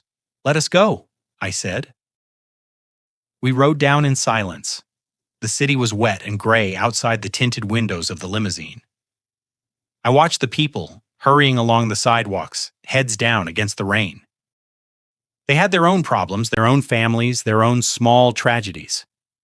But none of them knew what it was like to have to destroy their own child to save their grandchild. We arrived at the hospital. I did not go to the waiting room. I went to the administrator's office. Dr. Aris was an old friend. He looked nervous when I walked in. "Conrad," he said, shaking my hand, "this is highly irregular, using my hospital as a trap." "It is necessary, John," I said. "And do not worry. The endowment I promised for the new pediatric wing. Double it." Dr. Aris swallowed. "Very well. The lobby is secure. My security team is briefed. We have plainclothes officers waiting in the cafeteria." "Good," I said. I sat in the leather chair behind the desk. I watched the monitors that showed the main entrance. 10 minutes passed, 20, and then a battered rental car pulled up to the curb. Jason got out. He looked manic. His eyes were wild, his movements jerky. He was wearing the same ruined suit from the day before. Valerie got out from the passenger side, dragging Sammy by the hand. Sammy looked small. He looked defeated. He was holding a toy car, clutching it like a talisman. And behind them, a man in a cheap suit carrying a medical bag. Dr. Vane. They walked through the sliding glass doors. Jason scanned the lobby. He looked desperate. He looked like a man who was seconds away from drowning. I stood up. I buttoned my jacket. "Showtime," I whispered. I walked out of the office and down the corridor toward the lobby. Sullivan walked beside me. I saw Jason spot-bot me. His face lit up not with relief but with a twisted triumph. He pointed at me. "There he is!" he shouted. "Dad, Dad, wait!" He started running toward me, dragging Sammy along. Valerie followed her heels, clicking on the linoleum. I stopped in the center of the lobby. I stood tall. I did not look confused. I did not look frail. I looked like the man who owned the building. Jason slowed down as he got closer. He saw the suit. He saw the watch. He saw the way I was standing. Confusion flickered in his eyes. "Dad," he panted. "Thank God. We were so worried. You wandered off. You were sick." He signaled to Dr. Vane. "Doctor, this is him. He is having an episode. You need to sedate him before he hurts himself." Dr. Vane stepped forward, reaching into his bag. "King," he said, his voice oily, "I am here to help. Just relax. I have something that will calm you down." He pulled out a syringe. I did not move. I looked at Jason. I looked at the syringe, and then I looked at Sammy. Sammy looked up at me. "Grandpa?" he whispered. "Come here, Sammy," I said. My voice was calm, authoritative. It carried across the lobby. Sammy tried to pull away from his father. "No!" Jason tightened his grip on the boy's shoulder. "Stay here, Sammy. Grandpa is sick." "Let him go, Jason," I said. "Or what?" Jason sneered. "You will cut my allowance again." "You have nothing, Dad. You are a senile old man, and I am your legal guardian. Doctor, give him the shot." Dr. Vane uncapped the needle. That was the mistake. I nodded to the side. From the cafeteria entrance, 4 uniformed police officers stepped out. From the gift shop, 2 more appeared. "Drop the needle." Dr. Vane, a sergeant, shouted his hand on his holster. Vane froze. He dropped the syringe. It clattered on the floor. Jason spun around. "What is this? What is going on?" I stepped forward, closing the distance between us. "What is going on, Jason? Is that you walked into the wrong room?" I looked him in the eye. "You touched him." I said, my voice low and dangerous.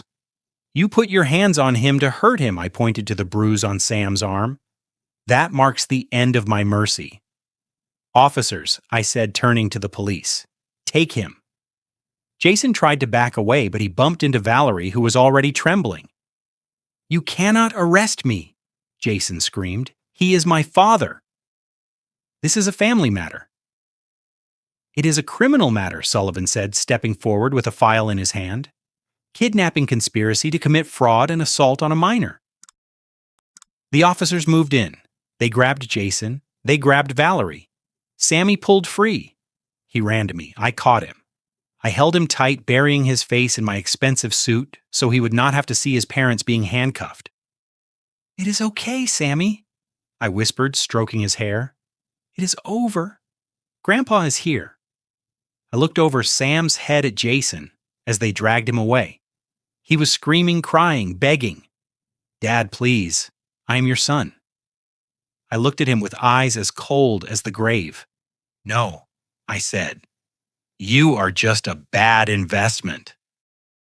And as the automatic doors slid shut behind them, cutting off his screams, I felt the weight of the last 5 years lift. I held my grandson's hand. "Let us go get some ice cream, Sammy," I said. "I think we both earned it." The private office of the hospital administrator, Dr. Eris, was dimly lit, the blinds drawn against the gray morning rain. I sat in a high-backed leather chair, watching the security monitors that lined the wall like the eyes of a silent god. Beside me, Sullivan adjusted his cufflinks, his face a mask of professional detachment. We were the spiders sitting in the center of the web, waiting for the vibration of the thread. It was time to make the call. Sullivan picked up a burner phone. He dialed the number for Russo, the disgraced private investigator Jason had hired in his desperation. I signaled for silence, though the room was already quiet enough to hear a pin drop. "Mr. Russo," Sullivan said, his voice changing pitch slightly, becoming rougher, more urgent. "I have a tip on the King case." I watched Sullivan work. He was a master. He did not give the information away too easily. He made Russo work for it. He pretended to be a concerned hospital orderly, a man who wanted a reward, a man who had seen a confused old billionaire wandering the geriatric ward. "He is here," Sullivan whispered into the phone. He checked in under a pseudonym, but I recognized him from the news. He is talking to himself. He thinks it is 1980. He is asking for his son. If you want him, you better hurry before security realizes who he is and moves him. Sullivan hung up and destroyed the SIM card, snapping it in half with a dry crack. "The bait is in the water," he said. "Now we wait." I leaned forward, staring at the screen that showed the hospital entrance. I tried to imagine what was happening on the other side of the city in that cheap motel room. I could see Jason's phone ringing. I could see him answering, listening, his face transforming from defeat to manic triumph. I could see him grabbing Valerie by the arm. I could see him shaking Dr. Vane awake. We got him. Jason would be screaming. We got the old man. They would not see a trap. They would see a lifeline. They would see a way to reverse the eviction, to unlock the accounts, to erase the last 48 hours of humiliation. They would think that if they could just get a needle in my arm and a signature on a piece of paper, they could rewrite reality. It was pitiful. It was also dangerous. Dr. Eris walked into the room. He looked nervous, wiping sweat from his forehead with a handkerchief. "Conrad," he said, "are you sure about this? Bringing a confrontation like this into my hospital? If there is violence, there will be no violence, John." I assured him, though my eyes never left the screens. "Only justice. My security team is hidden in the cafeteria. The police are on standby in the parking garage. This ends today." Dr. Eris nodded and left, closing the door softly. 20 minutes passed, then 30, and then I saw it. A battered rental sedan careened into the drop-off zone, ignoring the signs for ambulances only. It screeched to a halt half on the curb. "Here we go," I whispered. The driver's door flew open. Jason stepped out. He looked like a man possessed. His expensive suit was wrinkled and stained from sleeping in it. His tie was loose, his hair wild. He looked like a junkie looking for a fix, but the fix he needed was power. He ran around to the passenger side and yanked the door open. Valerie stepped out. She had tried to fix her makeup, but she looked hard and brittle. She was dragging Sammy. My heart clenched when I saw the boy. He looked exhausted, terrified. He was the prop in their play, the emotional battering ram they intended to use to break down my defenses. And then the back door opened. Dr. Vane emerged. He was a small, oily man clutching a black medical bag to his chest, as if it contained gold. In a way, it did. It contained the sedatives and the chemical restraints that were going to be Jason's ticket back to the Hive. I watched them march toward the automatic sliding doors. Jason was shouting orders at them, pointing at the entrance. He was the general of a ragtag army marching into a massacre. They entered the lobby. I watched Jason scan the room. His eyes were darting back and forth, frantic. He was looking for a confused old man. He was looking for a victim. He went to the reception desk. I turned up the volume on the audio feed. "Where is he?" Jason slammed his hand on the counter. "Conrad King." "He was admitted an hour ago." "Do not lie to me. I am his son. I am his medical proxy." The receptionist, a woman I had briefed personally, looked at him with wide, innocent eyes. "Sir, please lower your voice," she said. "Mr. King is in the East Wing solarium." He was very agitated. "We are waiting for a specialist." "I have the specialist right here," Jason gestured to Dr. Vane. "We are going up." He turned away from the desk, grabbing Sam's hand so hard the boy stumbled. "Come on," Jason hissed at his group before he leaves. I stood up in the office. I buttoned my jacket. I checked my reflection in the glass of the window. I did not look like a victim. I looked like the man who built the skyline visible through the rain. "Let us go, Sullivan," I said. We walked out of the administrator's office and down the long corridor that led to the solarium. My footsteps echoed on the tile floor, a steady, rhythmic drumbeat. I could hear them ahead of me. I could hear Jason's heavy breathing. I could hear Valerie's heels clicking rapidly. I could hear the soft whimper of my grandson. They were rushing toward the East Wing, thinking they were hunting a ghost. They turned the corner into the Carrium, a wide open space filled with plants and sunlight that filtered through the rain-soaked glass ceiling. It was empty. Jason stopped in the center of the room, spinning around. "Where is he?" he shouted. "He was supposed to be here." Valerie looked around, panic rising in her eyes. "Jason, this feels wrong. There is no one here. It is too quiet." "Check the rooms," Jason ordered Dr. Vane. "He is hiding. He is scared. Have the syringe ready as soon as you see him hit him. I do not want him talking. I do not want a scene. I just want him unconscious and signed over." Dr. Vane opened his bag, his hands shaking slightly as he prepared a vial. I stepped out from behind the pillar at the far end of the room.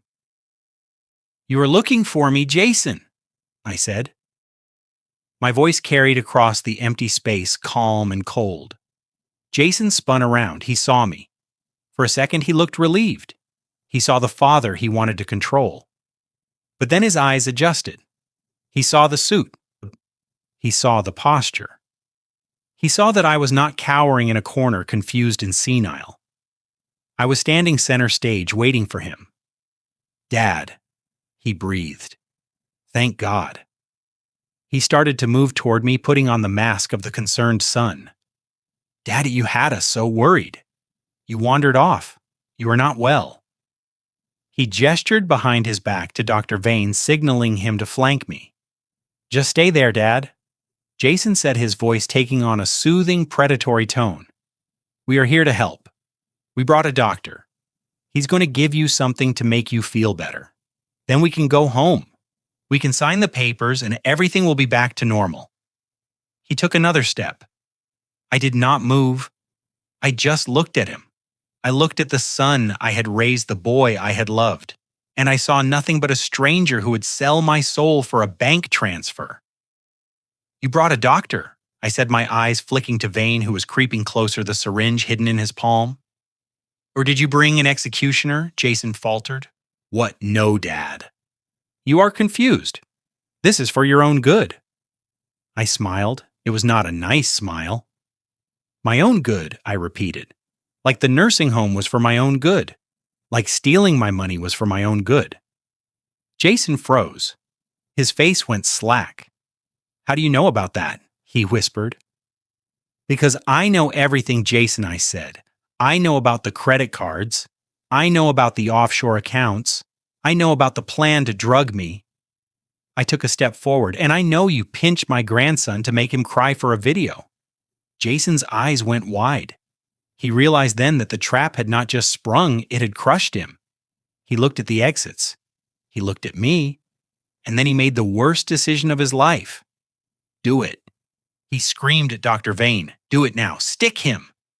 Dr. Vane lunged, and the doors to the solarium burst open. The needle glistened under the fluorescent lights of the solarium, a silver fang poised to strike.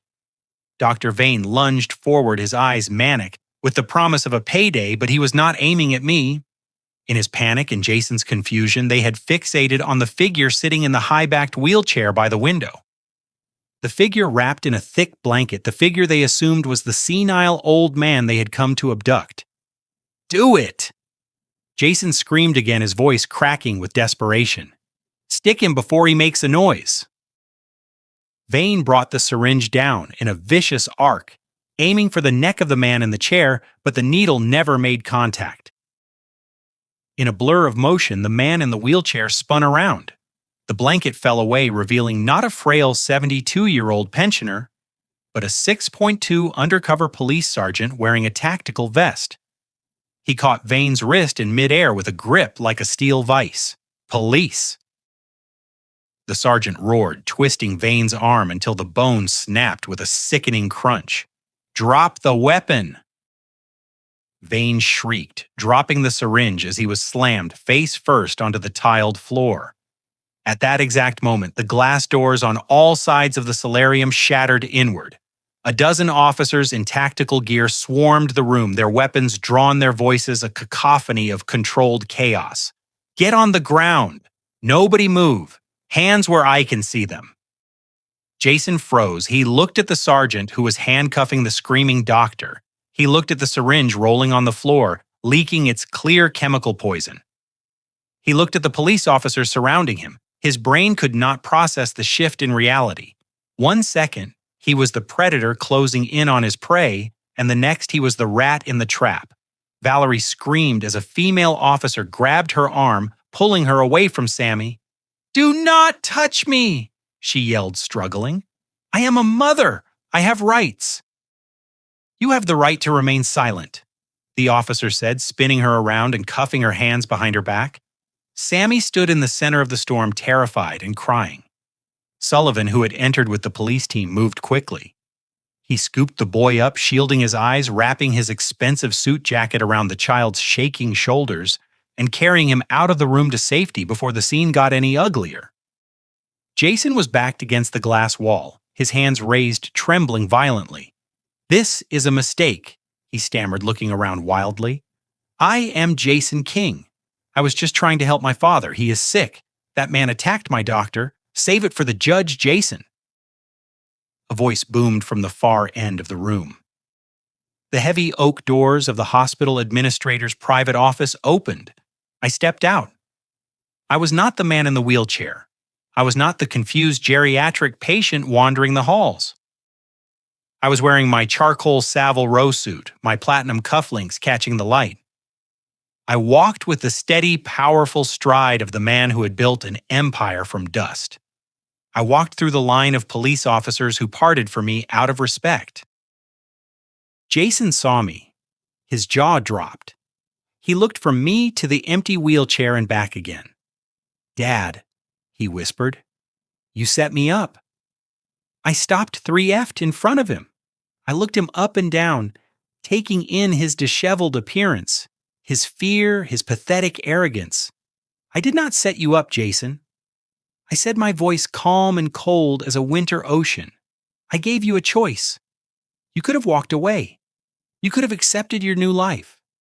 You could have been a man. But you chose to come here. You chose to bring a butcher to silence your own father. I pulled my phone from my pocket. I did not say another word. I simply pressed play on the screen and turned the volume up to the maximum. The audio was crystal clear. Recorded just 24 hours earlier in the motel room. We pump him full of Thorazine. We make him compliant. We put a pen in his hand and we guide his signature. We keep him medicated. He spends the rest of his days drooling at a wall. Jason's voice filled the silent solarium, plotting my destruction with casual cruelty. If he thinks Sammy is in trouble, he will come running. Pinch him harder, make him cry. The color drained from Jason's face, leaving him looking like a corpse. The police officers listening lowered their weapons slightly, their expressions shifting from professional alertness to pure disgust. They looked at Jason not as a suspect, but as a monster. I stopped the recording. That is me on the tape. Jason stammered, sweat pouring down his face. But it is out of context. We were role-playing. It was a joke I repeated. You pinched your son to make him cry. You hired a man to forge my medical records. You brought a loaded syringe to a hospital to kidnap me. Is that the punchline, Jason? I turned to the police captain who was standing beside me holding the evidence bag containing the syringe. Captain, I said, I believe this man is trespassing, and I believe he just attempted to assault a police officer with a deadly weapon. The captain nodded, his face grim. Book him. 2 officers grabbed Jason. They did not utilize the gentle touch. They slammed him against the glass wall, kicking his legs apart. They ratcheted the handcuffs on tight. Ow! Jason screamed. You are hurting me. Dad, tell them to stop. Dad, help me. He looked at me, his eyes pleading, desperate, begging for the father he had despised for 5 years to save him one last time. Dad, please, he sobbed. I am your son. I looked at him. I looked at the man who had thrown away my gift, who had stolen my money, who had hurt my grandson. I stepped closer until I was inches from his face. You are not my son, I whispered, so only he could hear. My son died the day he decided my life was worth less than his bank account. You are just a stranger who owes me $18 million. Take him away, I said to the officers. They dragged him out. He was weeping, his expensive shoes dragging on the floor, leaving scuff marks that would be buffed out by morning. Just like him. He was a stain that was being removed. Valerie was led out behind him, still shouting about her rights, still trying to blame everyone else. She did not look at me. She knew better.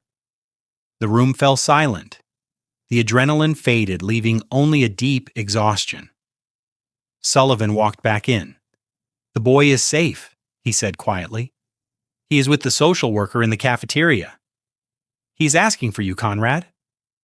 I nodded. I adjusted my tie. I checked my reflection in the glass. I am coming, I said. I walked out of the carium, leaving the empty wheelchair and the broken syringe behind. The trap had sprung, the rats were caught bold. Now it was time to clean up the mess. It took Jason exactly 4 hours to post bail. He did not use his own money because he had none left. He used a bail bondsman who took the pink slip to Valerie's Mercedes, the only asset I had not yet seized because it was technically in her name. It was a desperate move, a short-term gamble made by a man who believed he could talk his way out of an avalanche. I expected him to run. I expected him to flee the state to try and disappear before the criminal charges stuck. But I had underestimated his delusion. Jason did not run. He attacked. At 8:00 the next morning, I was served with an emergency injunction. Jason was suing me. The audacity was breathtaking.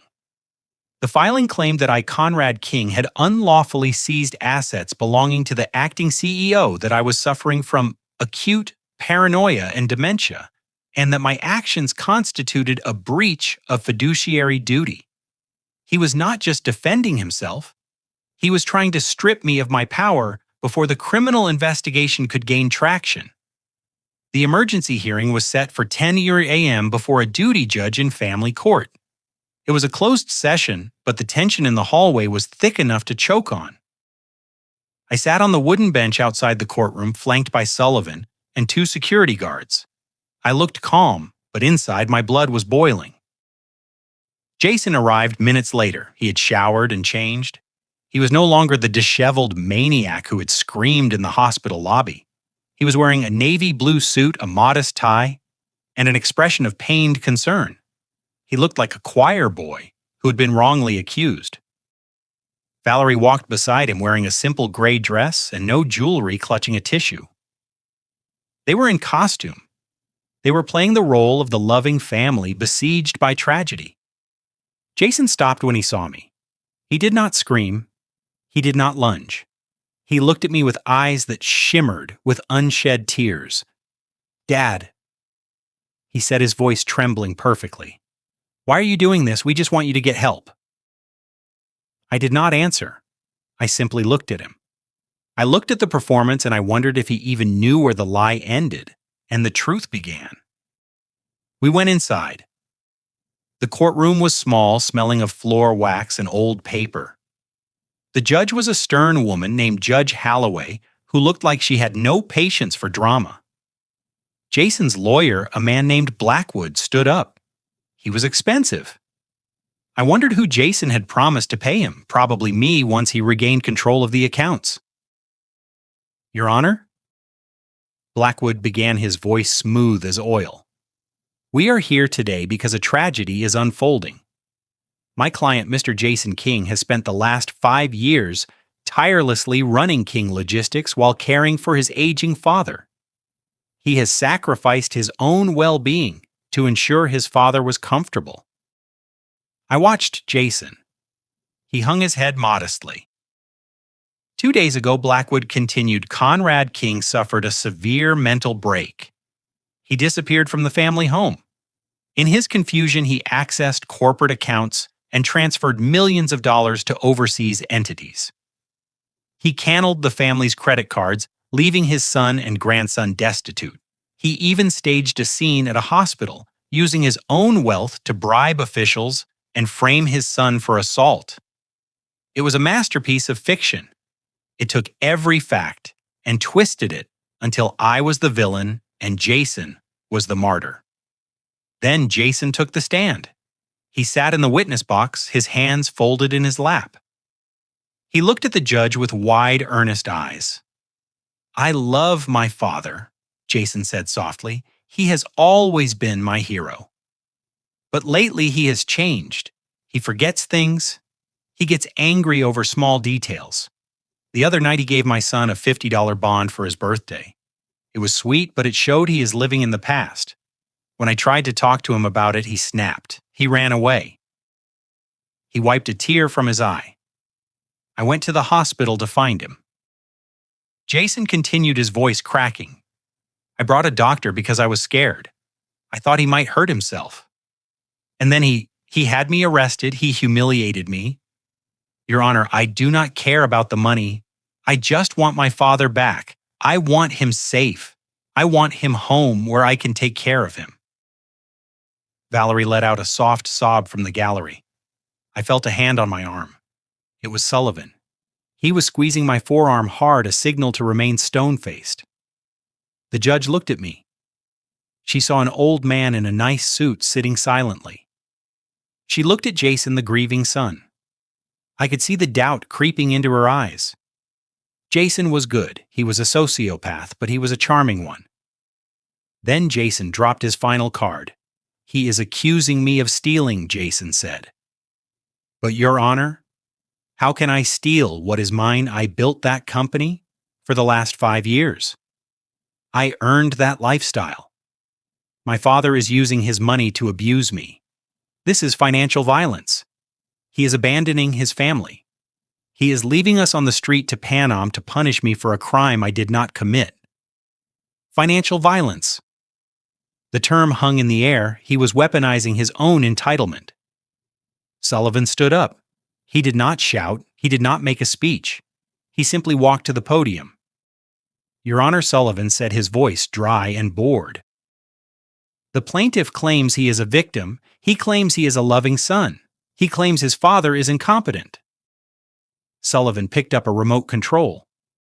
We would like to submit a piece of evidence to refute these claims. It is an audio recording taken 48 hours ago. Jason stiffened in the witness box. He knew what was coming. He looked at Blackwood, but his lawyer looked confused. They thought the only recording was the one from the motel room, the one I had played at the hospital. But they forgot that I was the grand tour. They forgot that I owned the house. They forgot that the security system in the library where Jason liked to drink his scotch and brag to his friends recorded audio as well as video. Sullivan pressed play.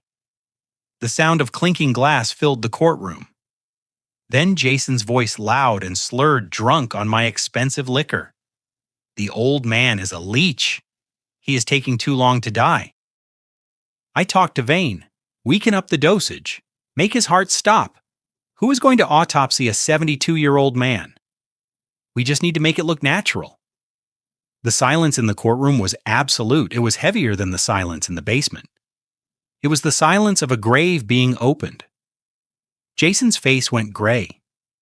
He gripped the railing of the witness box so hard his knuckles turned white.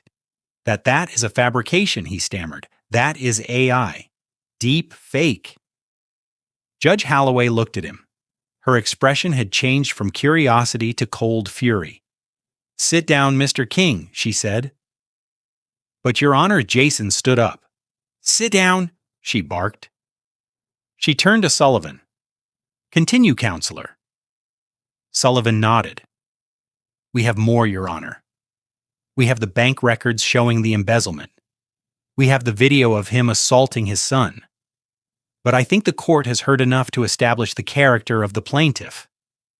Jason looked at me. The mask was gone. The loving son was gone. There was only hatred, pure and undiluted. You set me up, he mouthed. I looked back at him. I did not smile. I did not gloat. I just looked at him with the weary eyes of a man who had finally accepted the truth. The judge banged her gavel. Motion for injunction denied, she ruled. Motion for guardianship denied. Mr. King, you are remanded into custody for violation of your bail conditions, pending the criminal investigation into conspiracy to commit murder. The bailiff moved toward Jason. Jason stood up.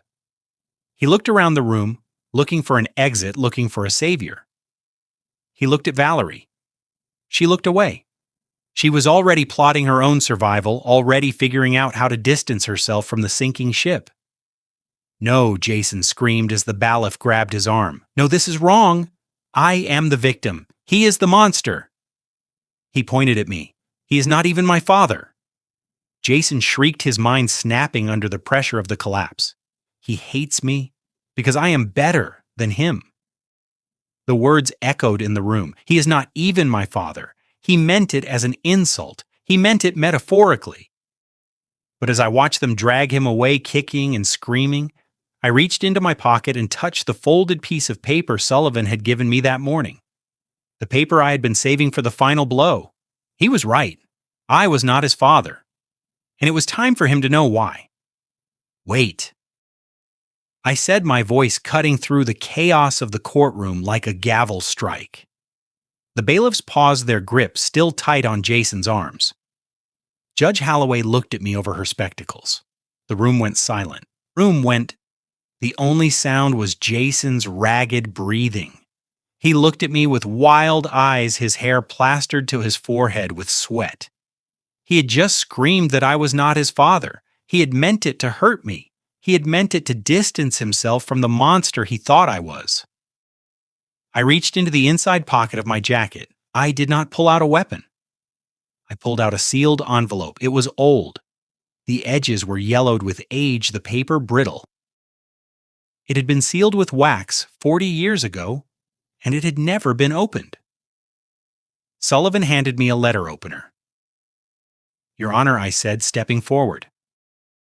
The plaintiff has made a statement. He claims I am not his father. I would like to enter a final piece of evidence into the record. It is a document that has been in my private safe since 1984. I slit the envelope open. The sound was loud in the quiet room. I pulled out a single sheet of paper. It was a paternity test report from a lab that no longer existed, signed by a doctor who was long dead. I walked over to Jason. The Baif stepped back slightly, allowing me into his personal space. "Read it, Jason," I said, holding the paper up. Jason looked at the paper. His eyes scanned the lines. He blinked. He shook his head. He read it again. Probability of paternity 0%. The blood drained from his face so fast I thought he was going to faint. He looked up at me, his mouth opening and closing without sound. "I do not understand," he whispered. "Mom." Mom said, "Your mother was a wonderful woman." I said, my voice softening just a fraction for the memory of Catherine. But she was human. She made a mistake 40 years ago. She had an affair, Jason, with a tennis instructor in the Hamptons. When she found out she was pregnant, she was terrified. She told me the truth on her deathbed. I turned to the judge. "Your Honor, I addressed the court. When my wife died, I made a promise. I promised her I would raise this boy as my own. I promised I would give him my name, my home, and my love.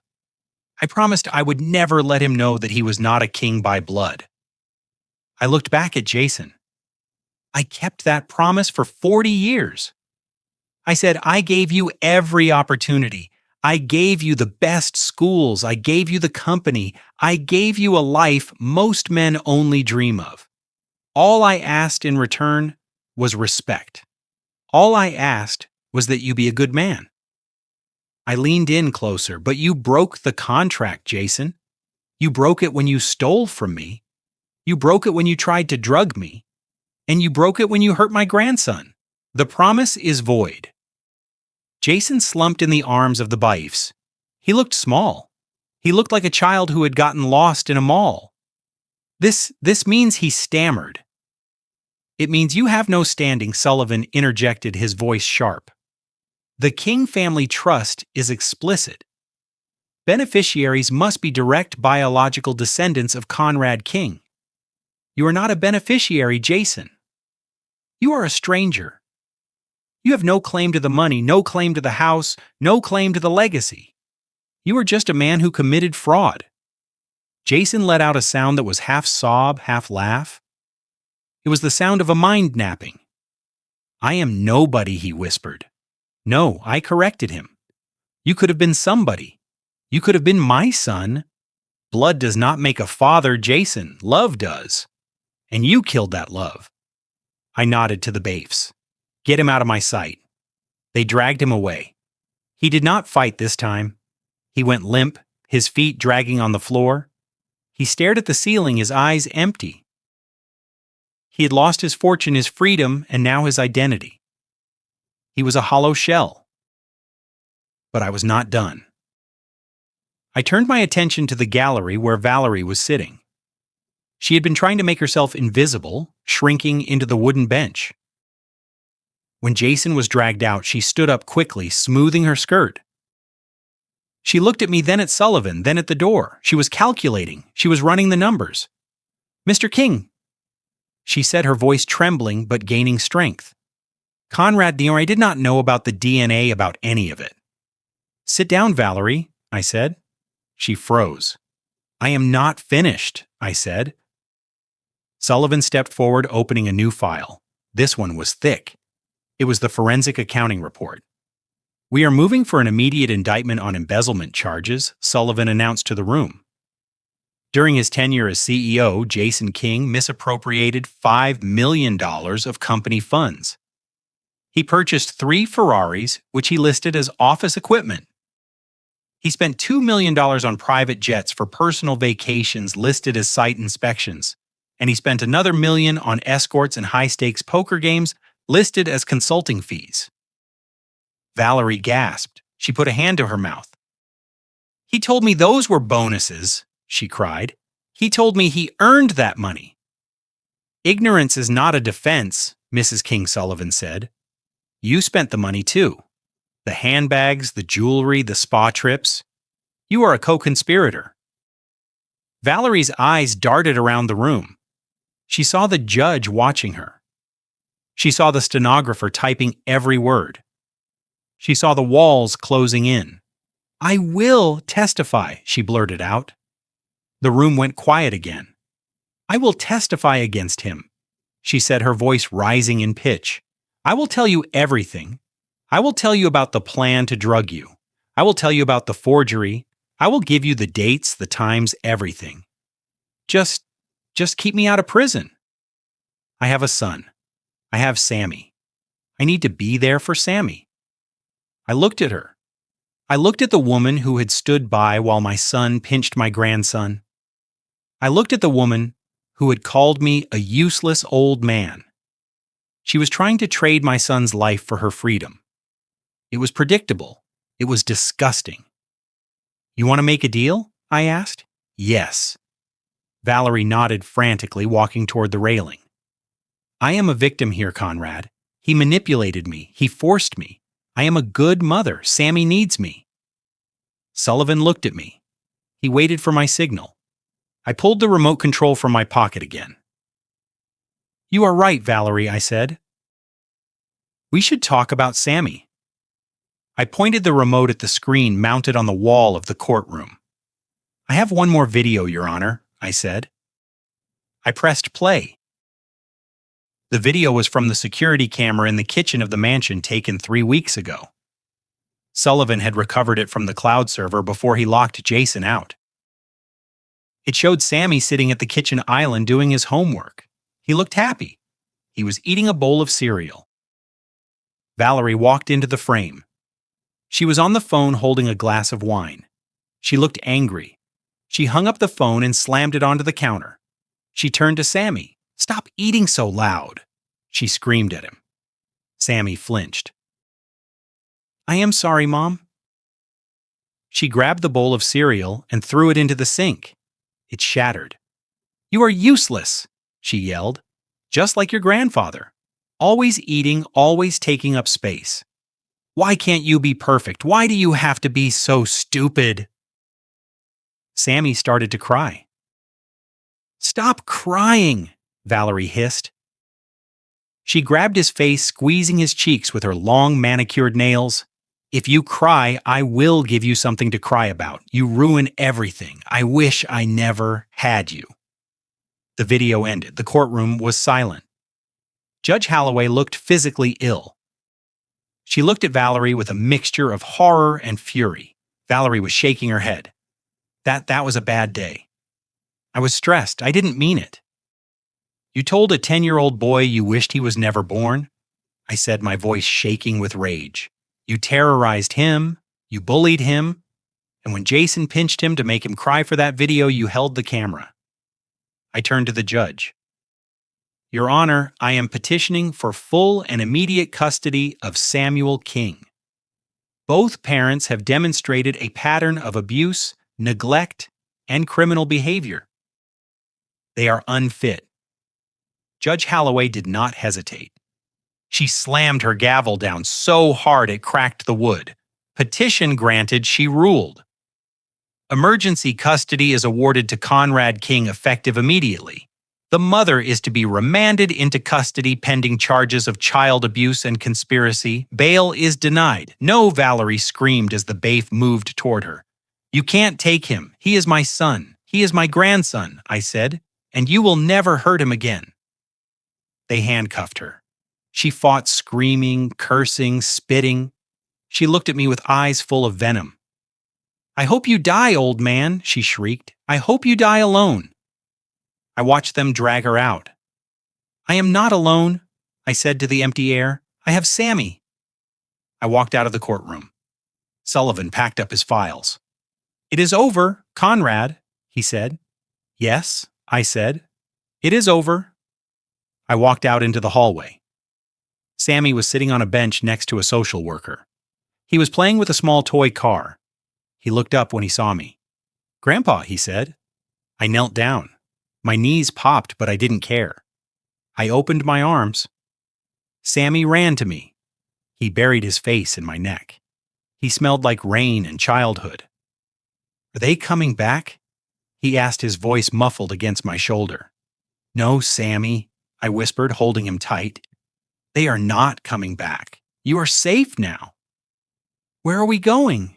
He asked, looking up at me with those big, trusting eyes. We are going to see a boat, I said. A very big boat. I stood up, holding his hand. I looked at Sullivan. Prepare the jet, I said. We are going to the island. Sullivan nodded, and the bond I reached into my pocket. I pulled out the $50 bond. It was now encased in a simple gold frame I'd commissioned that morning. I handed it to Sammy. This is yours, I said. Sammy looked at it. Is it worth $50, Grandpa? I smiled. It is worth everything, Sammy. Because it cost me a fortune to save it. And it taught us the most important lesson of all, that the value is not in the number on the paper, I said, walking him toward the exit. The value is in how you earn it and how you keep it. We walked out into the sunlight. The rain had stopped.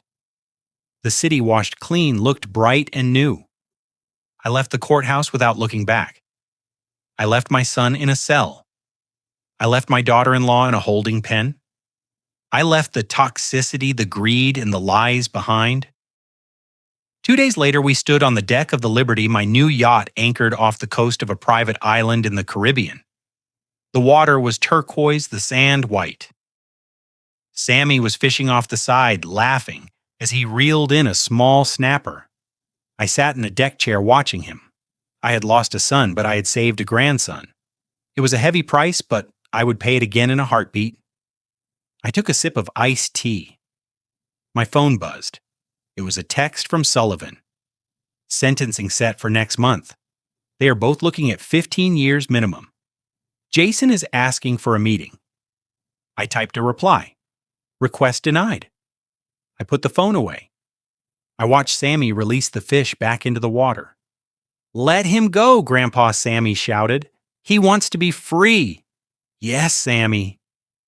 I said, closing my eyes and feeling the sun on my face. We all want to be free. And for the first time in 5 years, I finally was. Throughout my life, I believed that building an empire was my greatest achievement. I was wrong. Wealth is nothing but a magnifying glass. It reveals who you truly are. For Jason and Valerie, it amplified their greed and cruelty. For me, it became the sword I needed to sever the ties that were strangling my family. I learned that blood does not define loyalty, and DNA does not guarantee love. True legacy isn't written in a ledger or a will. It is written in the safety and happiness of the next generation. Sometimes the hardest thing a parent must do is let go of the child who has lost their way to save the child who still has a chance. If you believe that family is defined by love and respect, rather than just blood, hit that like button and subscribe to the channel, and tell me in the comments, have you ever had to make a difficult choice to cut off a toxic family member to protect your peace? I read every story.